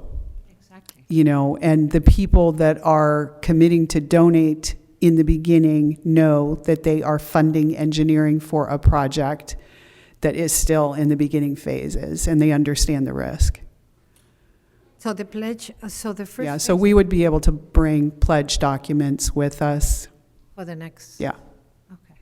All right. Any other questions? So this is coming up for the next meeting, and after that, do you think in a year we could have something done there or not, after the engineering is approved? That should be reasonable, because we're kind of past excuse me for popping the mic, we're kind of past most of the supply chain issues, and labor seems to be more available than it was last year. So we believe a 12-month time frame is reasonable. Okay. Sounds good. So we'll see you guys soon, in about a month. Thank you for bringing us. I'm happy that we're moving forward. Hopefully, it'll happen. Thank you. It was painful for a bit. Has been. Thank you. I appreciate it. Thank you. I'm here again. Yeah. Escondido Alley Art, number 5. We're going to talk about Escondido art now. Another. This is a singular part of Escondido art. It's going to be like the first effort, I guess, for this year. And this is kind of a serendipitous thing that happened to us. Suzanne Nicolaisen back there, you guys probably know her, and I have for years talked about wanting to do a community mural, meaning that many artists would participate in this painting. And I was looking for a way to do that. You know, how do you execute that? How do you do that? And in one of my internet searches, I discovered this company called Mural Mosaic. Yep, thank you. And I sent an inquiry to them and said, hey, do you do custom murals? Do you work with people on this stuff? And the response I got from them was a phone call saying, we have a Western region mural that needs a home. Do you think that you guys could make that happen for us? Wow. And so I went to our Escondido Art Committee and I'm like, hey, you guys, we have this opportunity. What should we do? And the committee said, just say yes. So we said yes. And so this mural, this that I have up here kind of it's kind of grabbed from their site. This mural was actually in process by the time that they reached out to us. Oh. They had been talking to another person who said that they had the authority to accept the mural, and when the rubber hit the road, it turned out that they did not. So the mural was about 75% complete. And what I mean by that is this is a 10 by 20 mural that is made up of roughly 1,300 6 by 6 paintings. And the painters are from the Western United States. We have Hawaii, Alaska, Colorado, Nevada, California, Oregon, Washington, Utah, Wyoming, Montana. And so again, we said yes. And then we started looking for a wall. Did I say it's a 10 by 20? We started looking for a wall and have stumbled and started on that. And finally, John Paul Catholic came forward and said, we have a couple of walls that you guys could use for this. So what we're looking at right now is the active grid of this. And you'll see that there are little tiny paintings in there. And what happens is when an artist does a painting, they take a photograph of it, they email their photo, and it will be assigned a place in this grid. And the artist gets a document that says you're number 382. So not only does this represent our community, but we become a destination for 1,300 people to bring their family and friends and say, you got to see this mural that I participated in. Mm-hmm. So pretty exciting. And I'm hopping around in what I'm saying. So John Paul Catholic, will you go to the next one, please? John Paul Catholic, they really suggest the Mosaic Mural Company suggests that wall. That's on Grand. It's, well, it kind of faces Maple Street Plaza. Right. And you know, that's a big gathering place during Cruising Grand, too. So it'll be a great spot for it. And on the left side is the illustration of what the final painting will look like. And I'll give you that it doesn't necessarily represent Escondido, but we have evergreens here too. And, you know, we are a Western state. And then the other one is just, all that is the active grid that's up there that kind of gives you the idea of what it should look. It won't be a mess, you know, it'll show what it is. You know what we didn't include? Was a finished mural up on the wall. Yeah. We forgot to put that in the, But I think the one on the right is a great representation of what it will look like. You know, it's a mosaic. We've all seen mosaics of different fashions, and that's what it should look like. the way it's done is once all of this is assembled, once each one of the paintings is assembled in its place to make the finished product, the mural company has it printed on aluminum. So it's a material that is the same that we used for our last two phases of Escondido art. So it's printed on that. This will be 8 panels that are assembled to create the final mural on the wall. We are talking to an installation company about this to figure out exactly how this needs to be done. And because it's a brick building, you know, you have a lot of changes in depth. So what we think we're going to have to do here is build a frame. We're talking about aluminum tube, perhaps, to build the frame that would be attached to the building, and then the mural would go on that. The agreement with Mosaic Murals is that it stay in place for at least 2 years.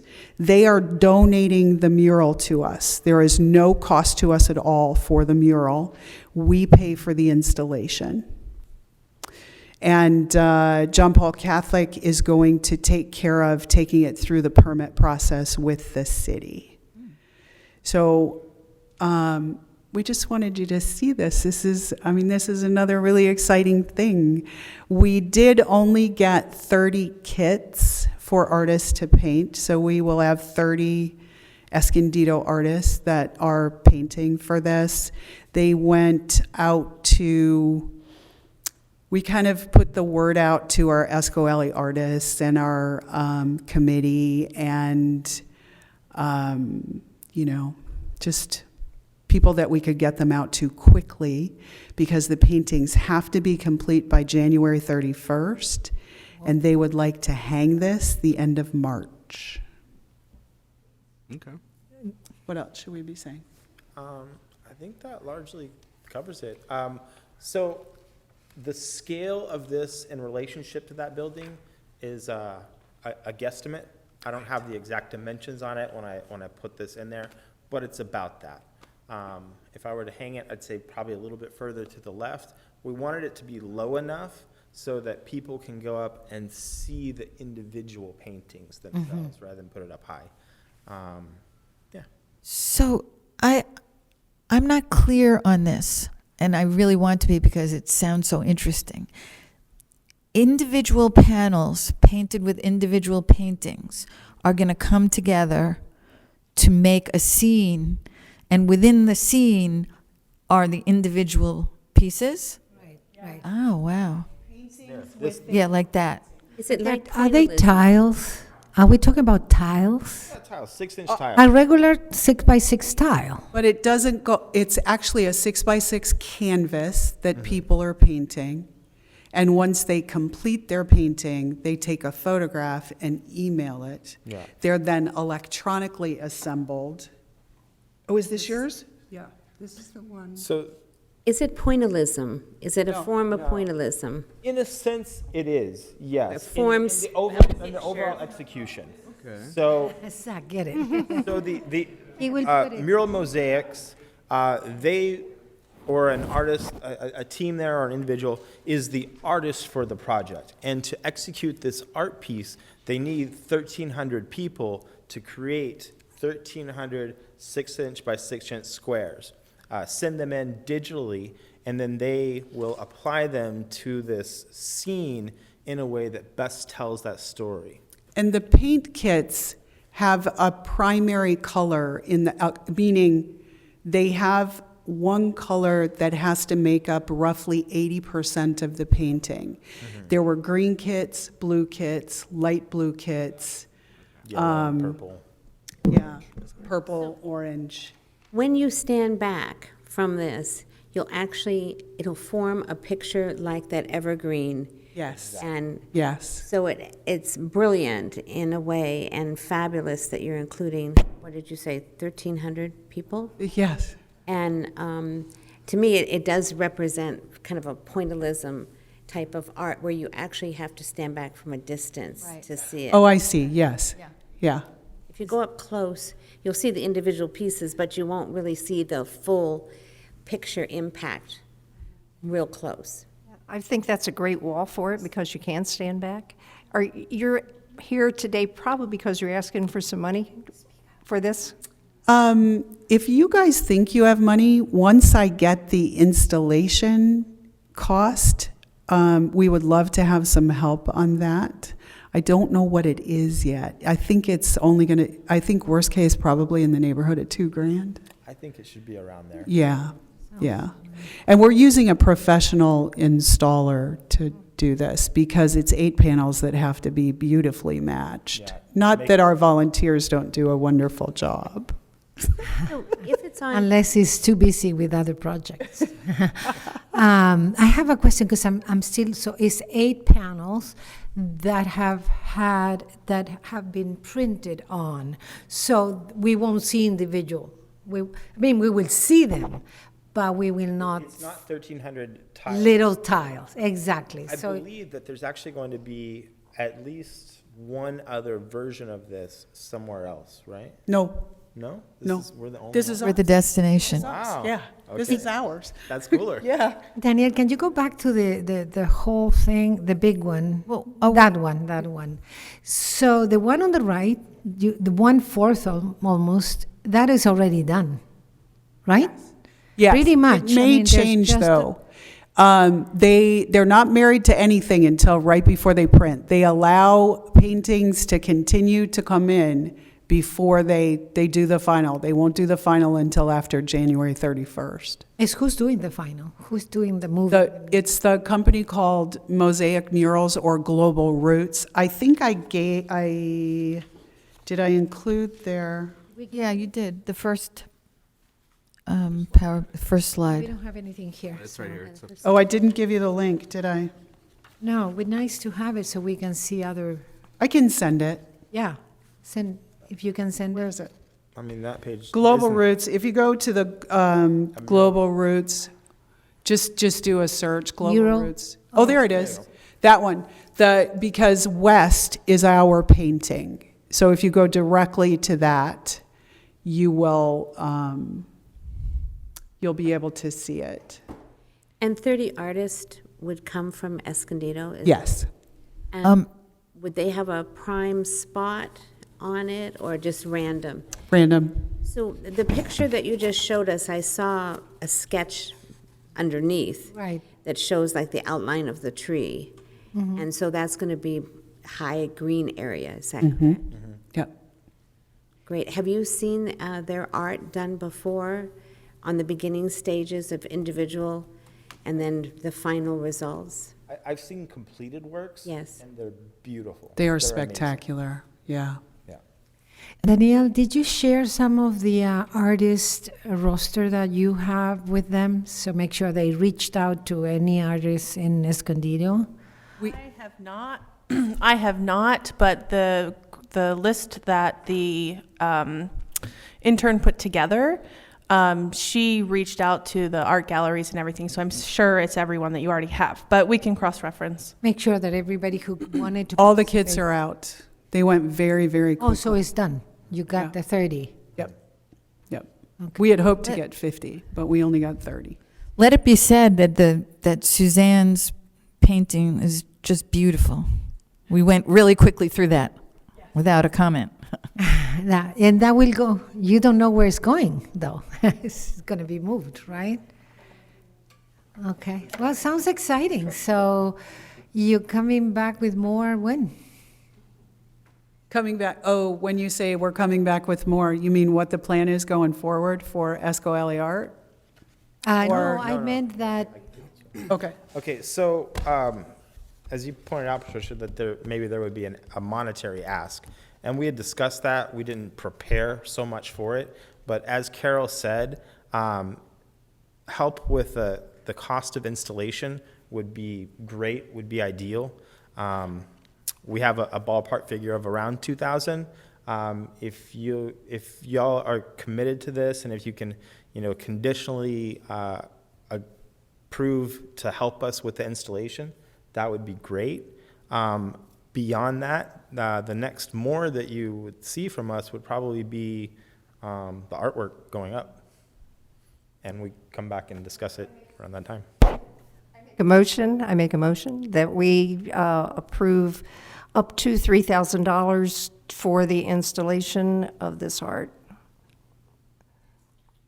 I second. Are you ready to vote, or you want to discuss? Who, me? Yeah, because I'm looking like, ready to, okay, all those in favor? We have a motion already, so. Yeah. Are you in favor? Aye or no? I'm not hearing. Oh, Aye. Aye. Aye. Any opposed? That's what I was saying, discussion. Chair Velasco, how do you vote? Oh, I'm sorry. Yes. Hi. Aye. Motion approved unanimously. Yeah. I didn't see you Thank you. convinced. So. I had a question on the Escondido alley art, and this is kind of sensitive. Maybe I shouldn't be talking, it's as far as if this is the right time to talk about it. But some of the art is kind of gotten wonky. I mean, from a distance, it looks not as clean as the first alley art and the second alley art towards Juniper, and I've heard several comments on it. And I've seen it. So, I mean, it just seems like there's a picture up here, there's a picture here, there's a picture over here, and it's hard to... You mean the placement? Yeah, I guess the placement would be, yes.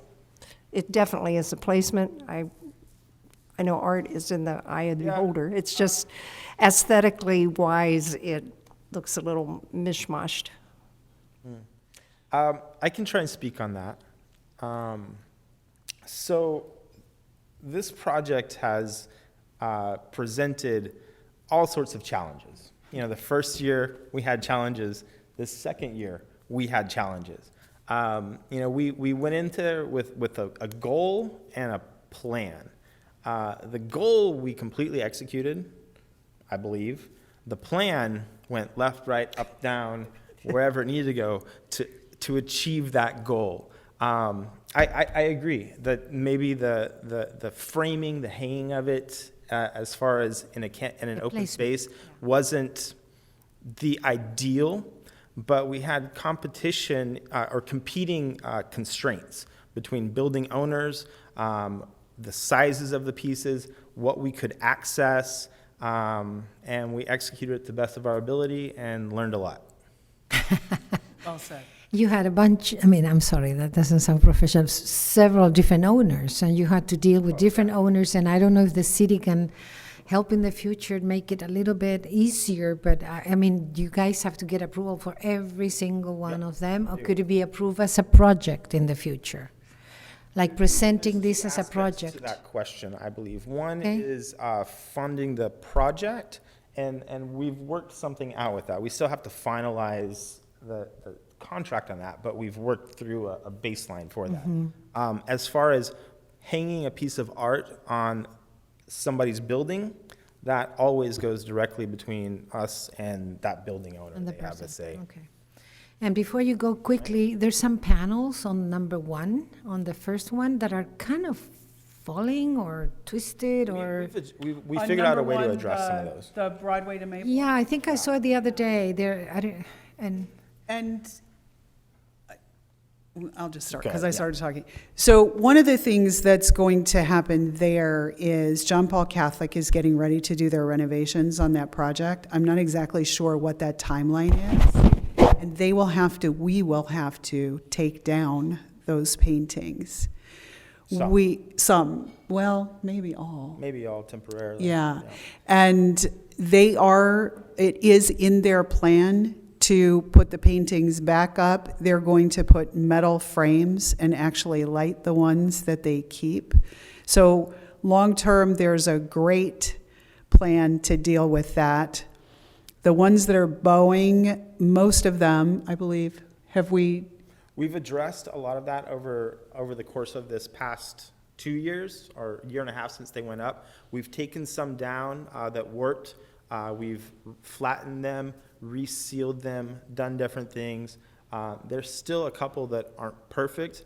And just in the last time we were doing the installation for the last phase of Escondido Art, we went and basically with a drill and some screws, tried to countersink those back into the wall so they flatten out. And that was successful, and maybe it can be applied a little more. We can take a look at it. And I think that's something we need to look at for the future, because with the weather we are going to be having, I don't think it's going to get easier, it's going to get worse. So, yeah. Moving to the aluminum panels eliminated some of that, you know, because in that first phase, the canvases were wood, the frames were wood, and you're right, with all this water, it just lends itself to that kind of damage. It would be a shame if they get ruined.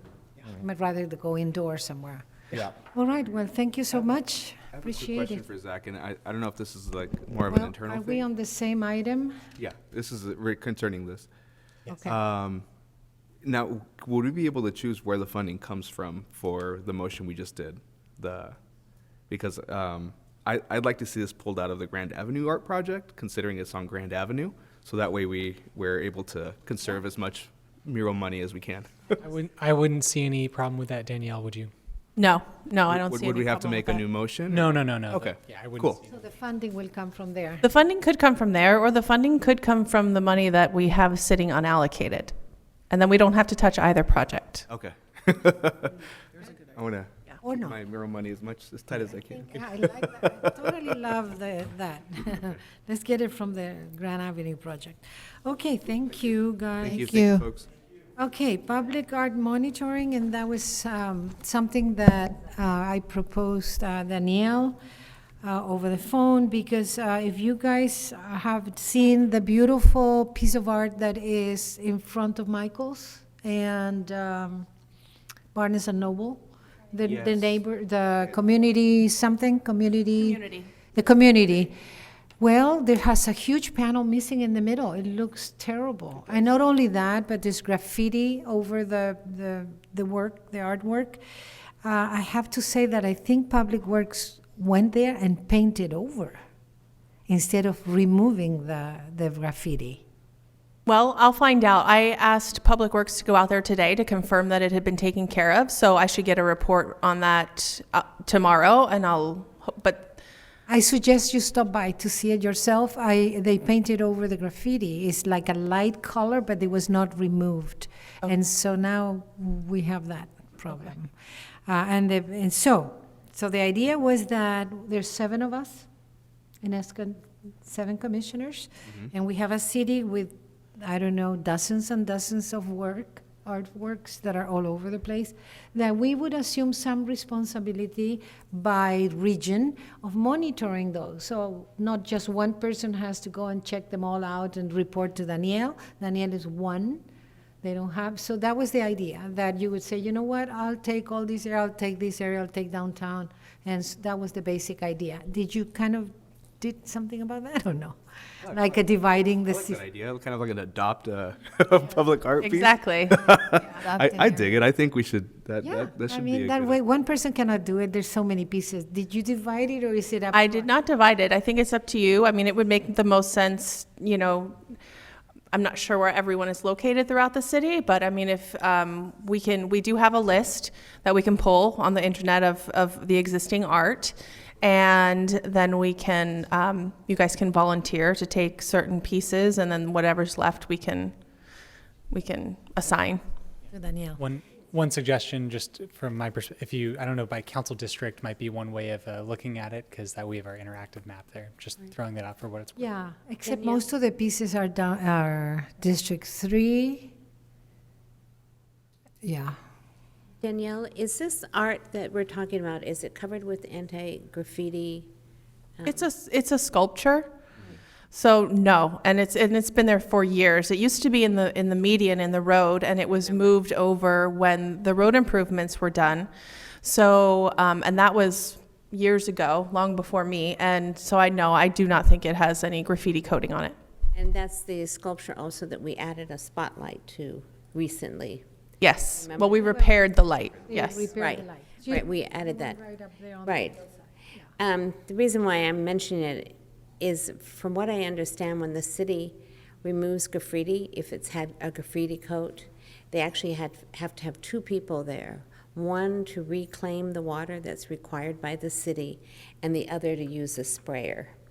So it's logistics too, trying to get two people to go out and clean up the graffiti.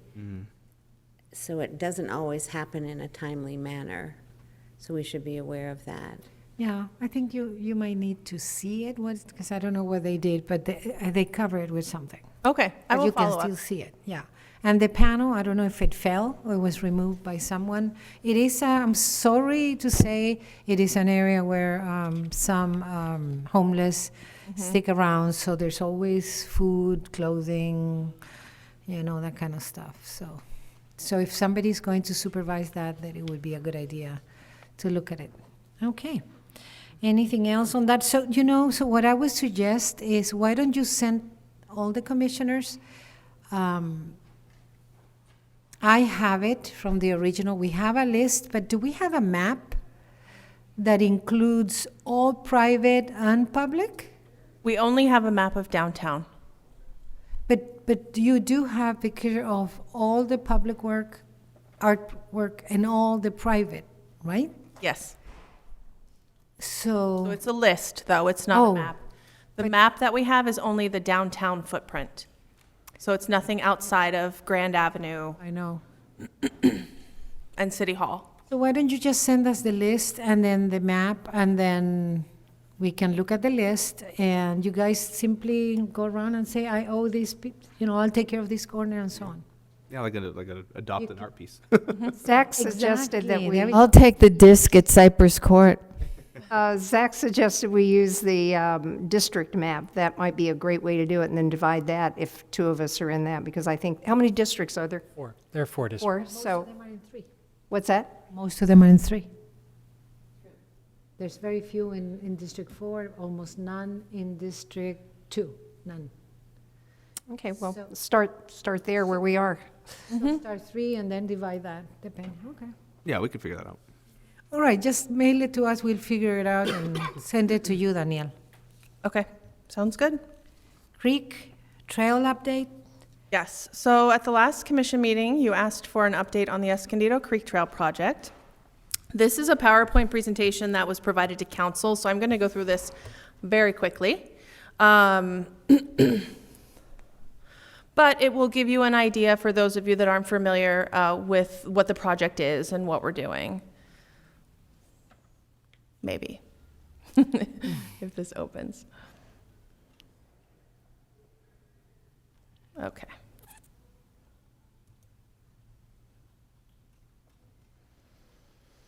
Okay. So RRM that you see on the screen here, that is our consultant that's doing the design of the creek trail. And what we're doing, this is background on some of the previous work that's been done, some plans that have been done, a trail master plan revealing Escondido Creek, just a background of all the work that's kind of happened around the trail over the years. We received an $8.5 million grant from the California Department of Parks and Recreation, Prop 68 money, and that was the full amount that you could ask for, and we were only one of, I don't remember how many that actually received the full grant, but it was a very small number, and we got it, so we were very proud of that. We started off doing a lot of public outreach. What you see here is the whole span of the trail, and then people got to come and talk about what they wanted to see along the trail, amenities, fitness stations, playgrounds, gardens, things like that. This was the timeline. It's a little bit off now. We have updated this. I think we're looking more into 2024 at this point for construction. But this was the timeline at the time of this presentation. And then this is just a little bit about, the next slides are about what is actually going to happen. So this is the whole span of the trail. All of it will get touched a little bit, but the primary work is going to happen between Broadway and Rose. So from Rose to El Norte and from Broadway to Harmony Grove, you'll see very minor improvements. You'll see fencing and lighting pretty much, and that's about it. And then on the interior, like I said, Broadway to Midway, that's where you'll see more of those amenities coming out.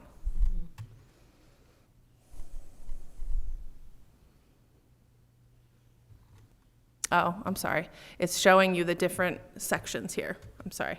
I should have gone through this before. So there you go. There's the primary area. And then the secondaries and very minor. This again is just showing some of the improvements. So this is the Citricado. There's going to be, actually not part of this project, but another project which will complement this is the Citricado extension, which will bridge the gap there over at Harmony Grove where Citricado ends and then picks back up on the other side where like Stone Brewing and the hospital is. That's good. And then this is just a sample of the creek trail where there will be fencing and lighting. We'll do some improvements at the transit center area. And then this is showing another project that's happening at the same time this is happening is the crossings, the crosswalks. It's an engineering project. So there are a number of crosswalks along the trail that are happening where they will get striping, they will get signals, they may or may not get archways, like entry points to the creek trail with the name of the street on it. That's one that has already been done. I think that's Center City Park. Yeah, that's Center City Parkway. So you'll see how it's striped, just improving that crosswalk, making it more safe for pedestrians. These are just showing sections of the trail that will be improved.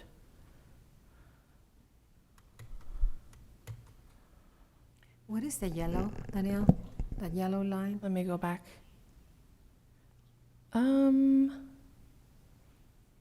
Good question. Oh, that section of trail, I believe that section of trail will be converted to DG, decomposed granite.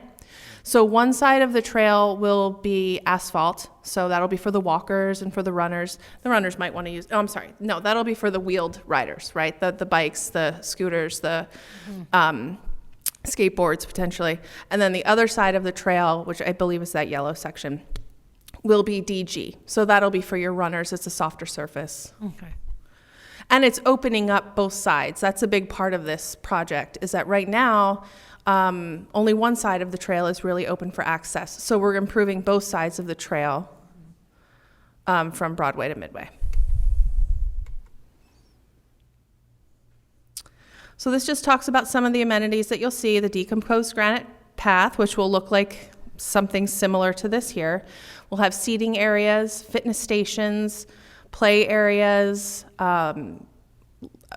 California-friendly landscaping or drought-tolerant, however you want to say it, pollinator gardens. We'll have fencing. We'll actually be removing a lot of fencing. So along the trail, we have a lot of situations where we have a double fencing situation. So we have chain link fence that is ours, the city's, and then we have something behind that is the property owners. So it creates this very unappealing visual aspect, but it also makes you feel like you're, closed into the creek. So by removing a lot of that fencing, our hope is that, and sections of it will be replaced, but it will be replaced with cable fencing or wood rail fencing that is more park-like, that is more, doesn't make you feel like you are, you can't get out until the next intersection kind of a thing. Hopefully creating a sense of safety and park-like feel, more fun, natural atmosphere. Wonderful. And then lighting, of course, we'll be adding lighting where there isn't any now. Oh, I'm sorry. This is going to talk about all those things. So there will be a pollinator garden, one or two throughout. This is Broadway to Rose section. I think this is one of the things that Commissioner Velasco brought up that she wanted me to touch on, which is the murals. So we do have funding to put murals along this creek trail. What you see here are just examples. These are not what is necessarily proposed. It's just a what could be kind of a thing. So that building there is the neighborhood healthcare building, and they have already agreed to partner with us to put a mural on that building. Whether it's not necessarily going to be these birds or this barn door situation. But again, that was just our consultant putting up a possibility of what could go there. We also love the idea of putting murals along the walls of the channel, because what we get a lot is that people want it naturalized, and that is just not an option. The environmental work around that, the cost of that, it just won't happen. So we love the idea of putting murals along the walls of the channel to kind of soften it and make it seem more natural without making it natural. Mm-hmm. Some other things that are mentioned there, water bottle filling stations will be installed throughout the trail. And then again, of course, fencing, lighting.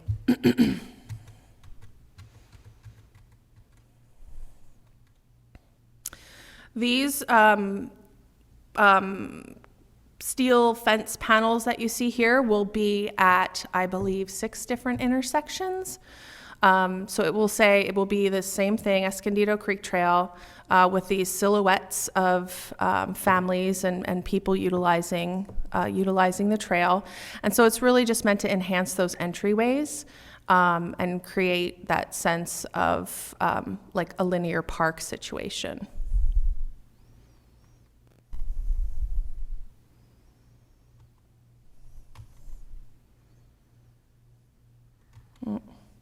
Oh, this is just showing the split rail fence that I was talking about. So the orange square there, you see that wood post split rail fence, like something that you would see out at like Daly Ranch or something like that. So that would be on the outside, and then the inside of the trail would have a cable link, and like that one showed there.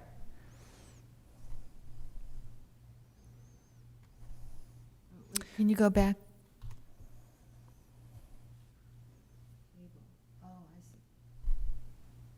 So it really opens it up, because right now it's just everything is chain link out there. Yeah. So just even opening it up visually while still creating that, I guess, the safety element of we have to have a fence on the interior side of the creek. So, but it still opens it up and really, visually, I don't want to say brightens the space, but you know what I'm saying. It makes you can see better. I walk that a lot, and you feel like you're caged in. Like Yeah. you're trapped, kind of a thing. Yeah. We're trying to fix that. We will have, I believe, 3 different locations where we have outdoor fitness equipment. So these aren't necessarily the equipment that we will have, but it will be something similar to those. And then, like I said earlier, some of the crossings will have this arch system, so that when it just creates a beautiful entry to that intersection where the creek trail comes in. And then there will be wayfinding signage as part of the project, and so this is just an example of what it could look like. That's already there, isn't it? No. There's something. There may be some one. type, but I don't think it's consistent. I don't think it's down the whole trail. So this will be incorporated into the whole project. So there was one in El Norte before coming El Norte as it's. Yes, there is. But they're going to have more of these. Yeah. I'm saying that there's one there already. Yeah, we'll have more. They will have a logo similar to this. Okay. And then we just haven't decided on the language yet. We want to make sure that it's evergreen, so you don't want to call out a specific, store, or, you want to say groceries this way, or hospital this way, or gas this way, or something like that. Keep it very general.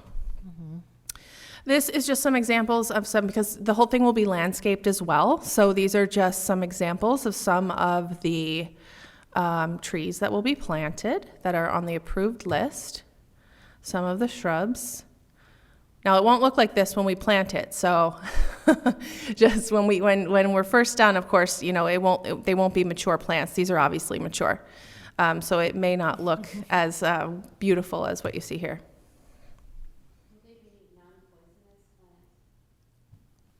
What? That's a good question. I would assume so, but Poisonous? Oh, of course not. I would assume they're native also, no? they are, yes.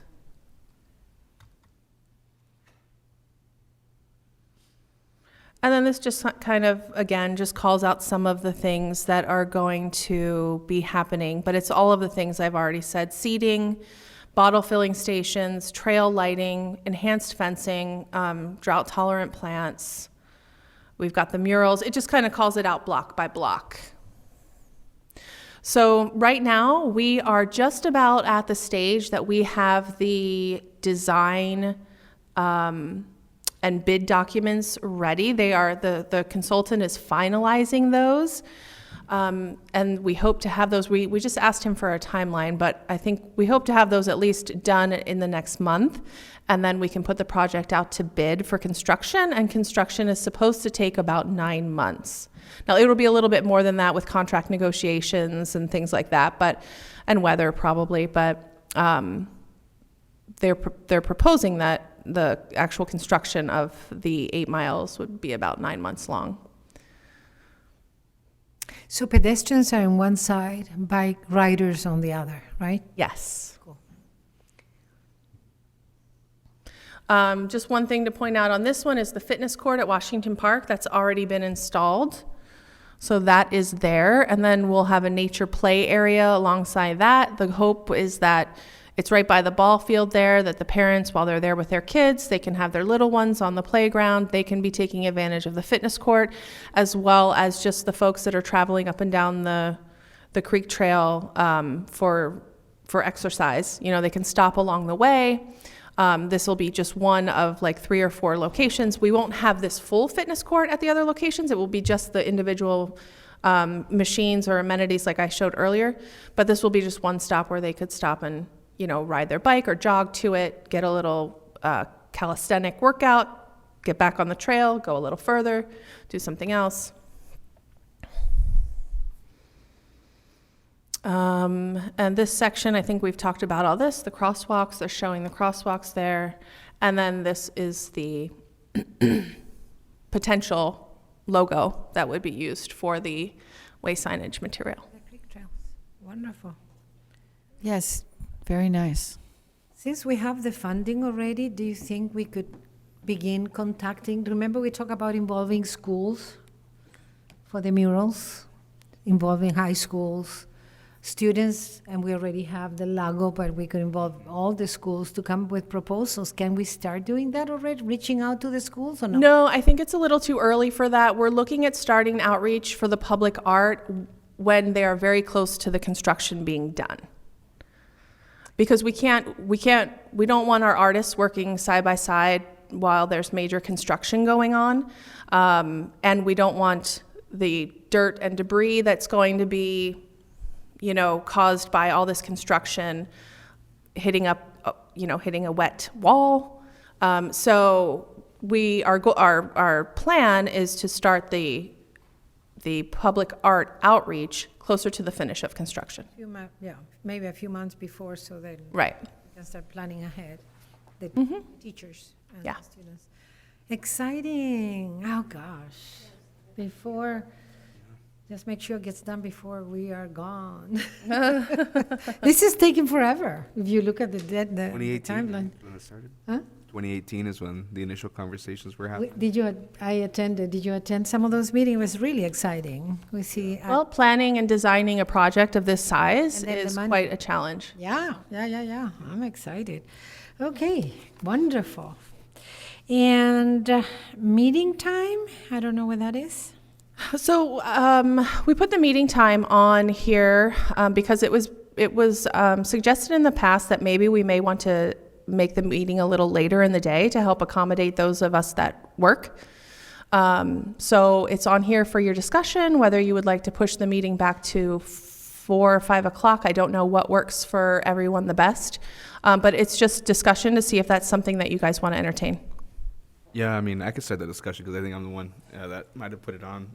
Yeah, it's pretty tough for me to get out of work and ask for personal time to participate in these meetings, which I'm passionate about enough to ask for that personal time off. But I think I was looking at my my leave banks today, and I have 17 hours left. So I mean, even moving it to 4:30. To me personally, and I'm being kind of selfish here, would be ideal. 5 o'clock would be the best, but that's pushing it.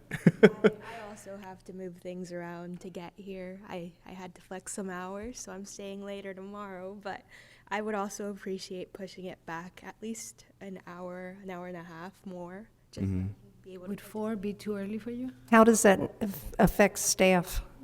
Yeah. It doesn't affect me in any way. I am available, it's on my calendar at the beginning of the year for the entire year. So I do have to look at the availability of the council chambers, but I'm pretty sure that we are blocked off until late into the evening for all of these meetings.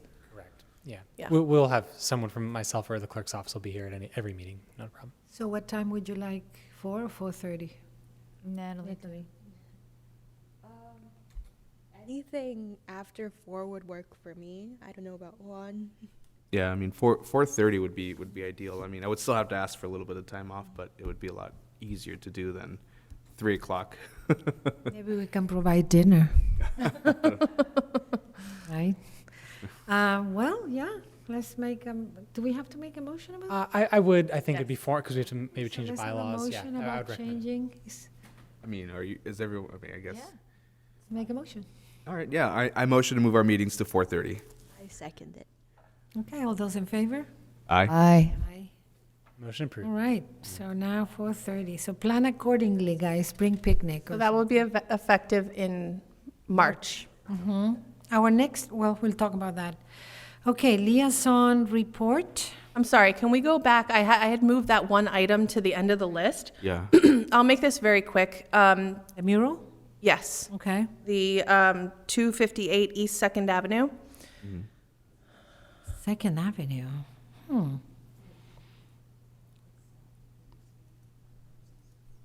Fresh and Go, what is that?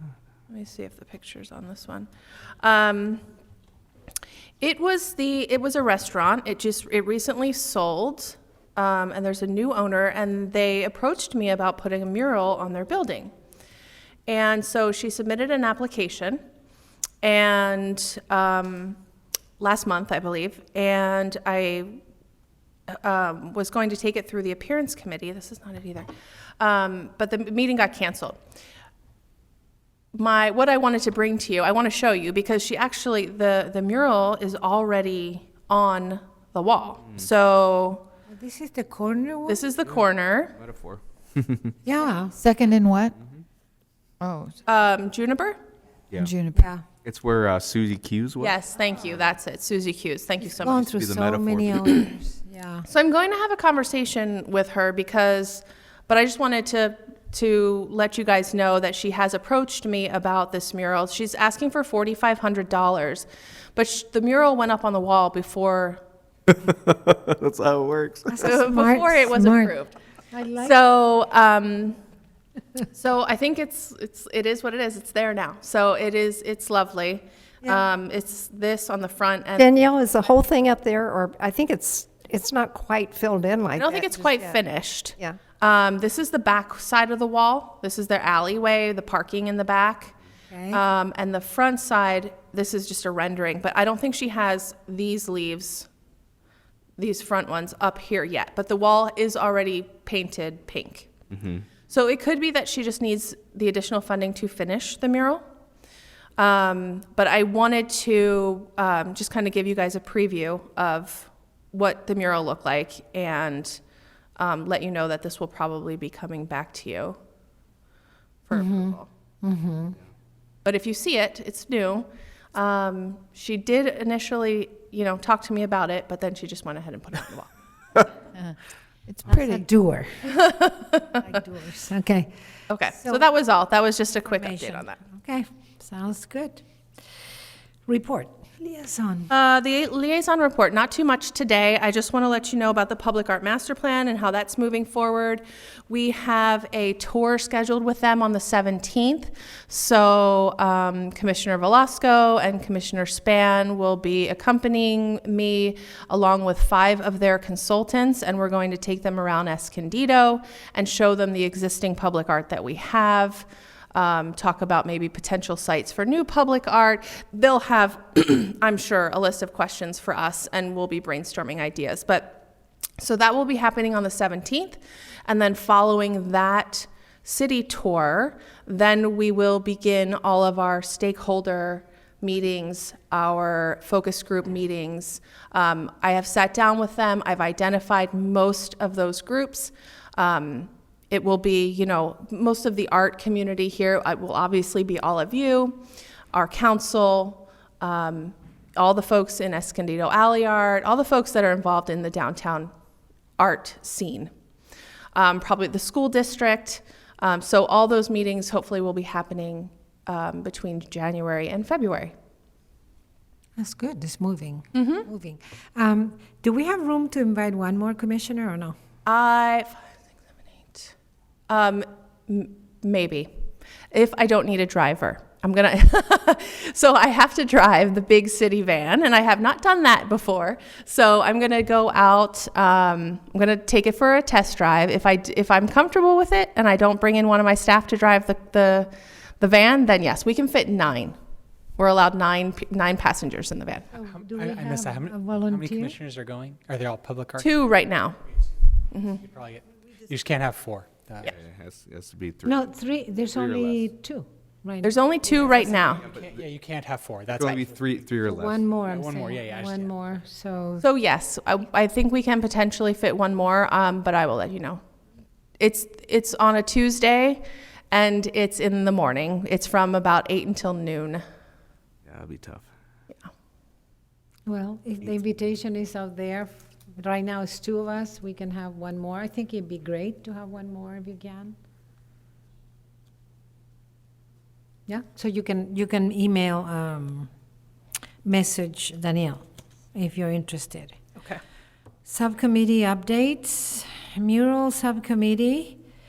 I do have something about Palomar. Do you have anything? No, I mean, we haven't really met, obviously, in a couple months. I would like to get at least one meeting in before the March meeting, just to kind of get a rundown as far as like how things are going with murals.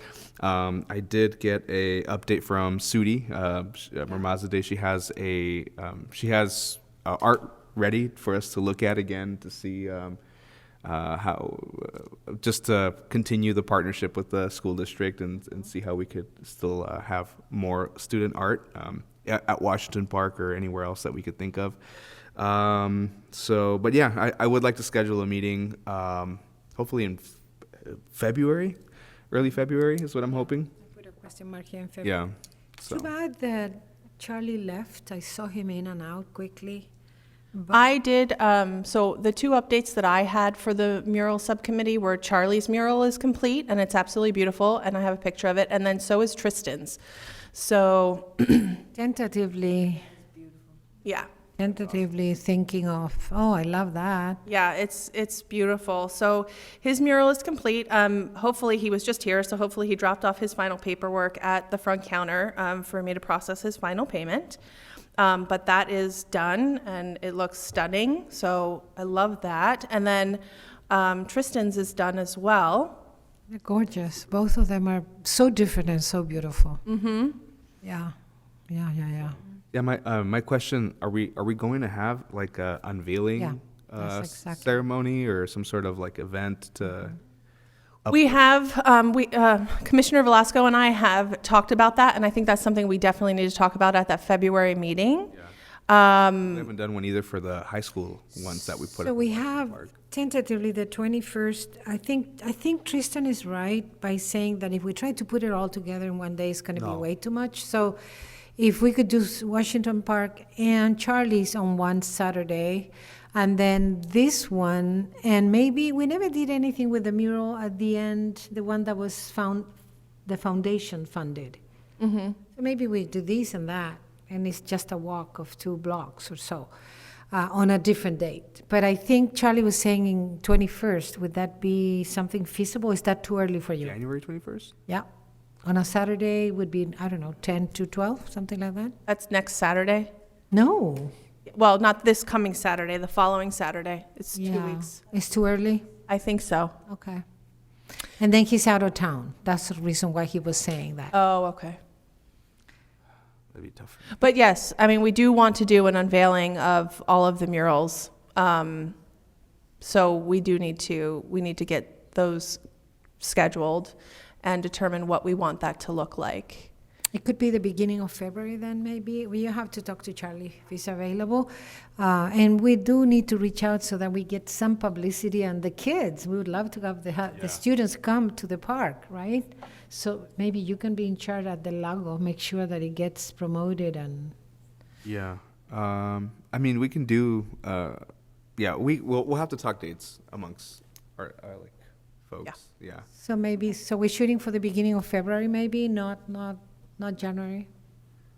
Yes, the beginning of February, for the... I for sure will tell you, I have a huge union event that I have to Okay, so... do on the 21st, I can't. So, Yeah. and if the commissioner in February... And Let's just say February, because we can have our subcommittee meeting in the beginning of February, if that works. And then there we can settle on a date, because Charlie should be in attendance there, Tristan should be in attendance. Oh, of course they want to be there. Yeah. And No, I mean at our subcommittee meeting. They're Oh. members of our subcommittee. Yeah, they are. And wanted to add with the mural subcommittee, so Daniel and I actually have been after the Palomar mural. I mean, you wrote a proposal, we wrote a letter. I have at least 6 or 7 messages and emails that I've sent. And today I finally called and talked to the secretary of Dr. Rivera. And I said, we need something. We need an answer. Either it's a yes, go ahead, or no, or what. But nothing is not acceptable. So she was supposed to talk to her today, and she said she was going to mail me, but I don't have anything from them. So I requested a meeting in person. I mean, they're beautiful murals. They're just sitting there. But if they're really not going to move forward, we just forget about it and move on to something else. So that's the only thing I have regarding Palomar, and I wanted to ask you maybe if you can jump on board too to help, because it's kind of frustrating when you reach out so many times and you don't get a response. Okay. And Anna Marie, this is for the Palomar College one? in Escondido. Yeah. Mm-hmm.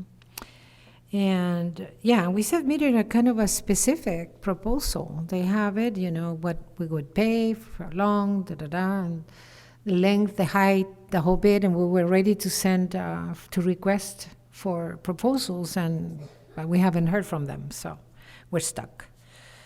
Queen Califia?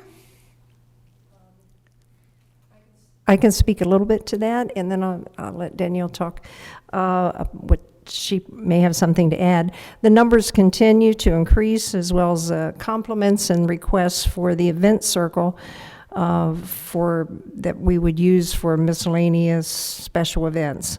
And I see that we have a new budget item here that the Queen Califia event space, we have $250,000. Can you speak any more to that? Is that Yes, common actually, knowledge? I apologize. I didn't update that. We've gone back to council. So I think I've reported previously that we did put out an RFP for the event space and we got no responses. So we're changing our methodology, and what we're looking at now is potentially just purchasing a structure that's prefab basically, and then we will contract out for someone to install it. So very similar to like what we did with the fitness courts, and we were very successful with that model. So the cost of the structure, however, was quite significant. So we went back to council along with all of the other American Rescue Plan Act funding requests, and we asked for an additional $500,000. So now we have a total of 750, and my apologies, I didn't update that in this report today, to complete that project. So we met, the subcommittee met, and I showed them the structure that we were thinking, that the city was thinking was appropriate for the space. And they want to see some other options. So we also have to do a public outreach component around this. So we're kind of trying to figure out how that will work. We'll probably do some surveying on social media. We'll put out some options as far as, you know, what maybe 2 or 3 options on structures that we could put out there, and get some people's feedback on that before we make a final decision. So the city council already approved? Yes. Okay. And the subcommittee is going to meet next week again with you? Yes. Yes. And could you send out a reminder Yes. on that, please? Thank you. That was it. Okay, public art installation, that's new, public art master. Are you going to address that, Danielle, on the budget? Wait a minute, we have another subcommittee update, don't we, Mary? That's right. That's right. It's not On here. the public No, I actually did not add that to the agenda this evening because I didn't think we were ready to discuss. This is for the utility box art project. So I did not add that to today's agenda. So I will make sure that I add it to the next agenda. I've provided the policy so that you can review it because unfortunately Commissioner Ryan was not at the meeting that we all reviewed it. I'm sorry. So I've sent that to her. We've had some conversations with Public Works, but we'll have that on the next agenda to discuss. If I do want to bring up something new, is this the time to do it? So we're not discussing the subcommittee about the utility boxes at all today? No. Is that what you're saying? Okay. All right, is that okay with the people? Did you want to bring that up? Wait till the next one. Yeah. Well, if I want to bring up something new, can I bring it up now underneath? Well, comments? there's the item from commissioners, yeah, but, so you're done with the box? We're done with the boxes. Okay. Item from commissioners, inspirational art. Is that the one? Okay. Commissioner Paul recently asked me a question, do we have a timeline anywhere in Escondido? And I said, I don't believe we have any art that shows a timeline, but it brings up a point that I've been wanting to bring to the commission, that I think we're doing so many wonderful pieces of art, and we're starting to use up viable buildings and alleyways, that is it possible that we propose and have an outreach to artists to have a timeline set up of Escondido and put that in an alleyway on panels that shows the beginning 10,000 years ago and up to what's current, that major changes, significant changes to the history of Escondido. I don't think we have anything like that. And I think Commissioner Paul feels like myself that that's something that we should think about before we go much further with taking up viable space in Escondido. Yes.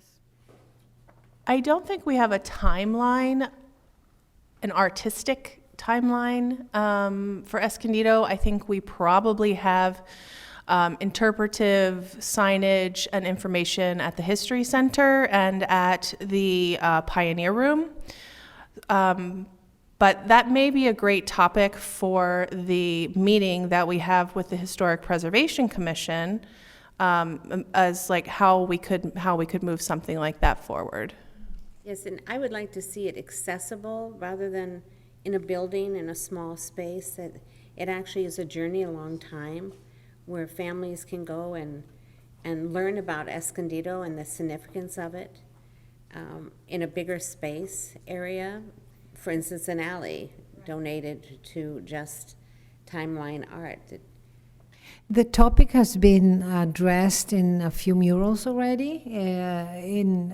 We have several that have addressed, they go back to the Native Americans and they show that, but it's not what you're saying in a timeline. Doesn't it have it, the school on 9th Avenue? Is that a kind of a timeline of the Escondido It history? is, yeah. Felicita? It is, yeah. It's over off of 9th. Yeah. If you're driving down, That is, Joyce Boy, yeah. Lorraine Boyce, yeah, community building. yeah, that, But it's not something that is easily accessible to people to stop and get out of their cars. It's a busy street. yeah. It's fast. But it is, yeah. How many of you all have ever, I've never stopped, I've seen it, but I've never No, I- felt it was conducive to stopping and just taking a stroll along the path. No, I think it's a good idea, but, and we have plenty of alleys in Escondido. I mean, the other side, we can start on the other side, so we can look into that and start moving into that. But check it out if you haven't seen that mural. It kind I of have takes, Lorraine takes- Boyce's yeah. building. Yeah, she used to be a former mayor. I think she was the first female mayor in Escondido. Cool. Could that be on the bike trail even?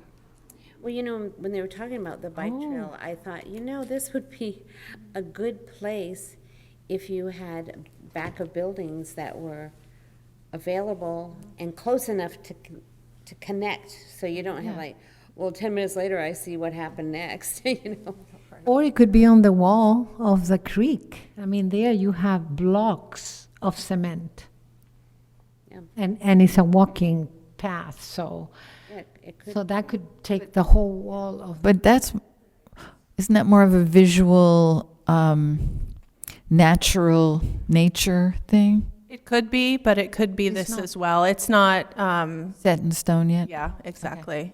could be a mix. I mean, we do have the Grape Day Park Master Plan update that's going on as well, and we are talking about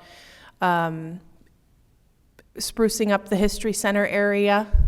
So I know you're thinking bigger than that and not just the interpretive signs along the walkway there. But, maybe it's something that we could incorporate there a little bit, or it's just something that we need to keep in mind when we're looking at our future murals. Maybe Palomar, if they say yes, we could put something along those lines.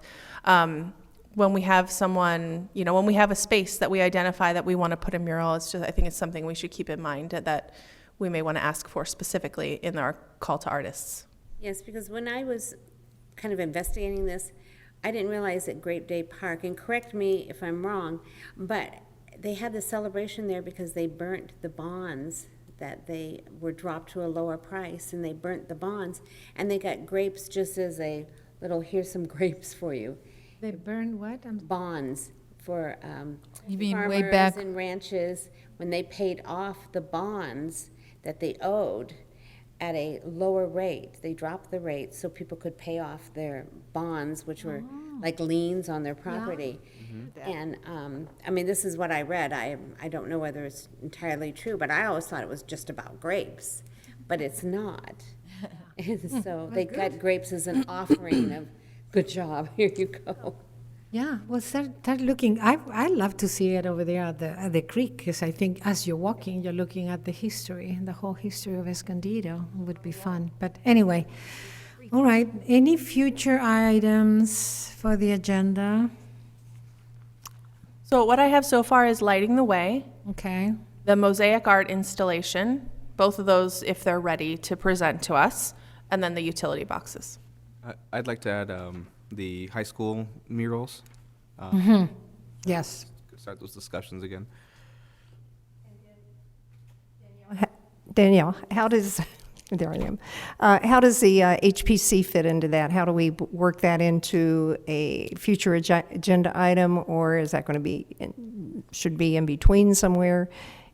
But we need to have it on the, That was going to be a special meeting, I believe. Yeah, that'll be a special meeting, so I'll work with the chair of the PAC and the chair of the HPC to come up with the actual agenda items for that particular. do we need to put that on the agenda for the next meeting just for information or anything? Sure, a recap of the meeting? Recap. Right. Yeah. A report, yeah.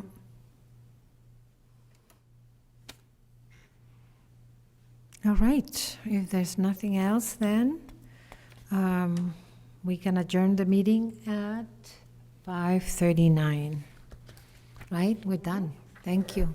Thank you, guys. Thank you. You. Thank you.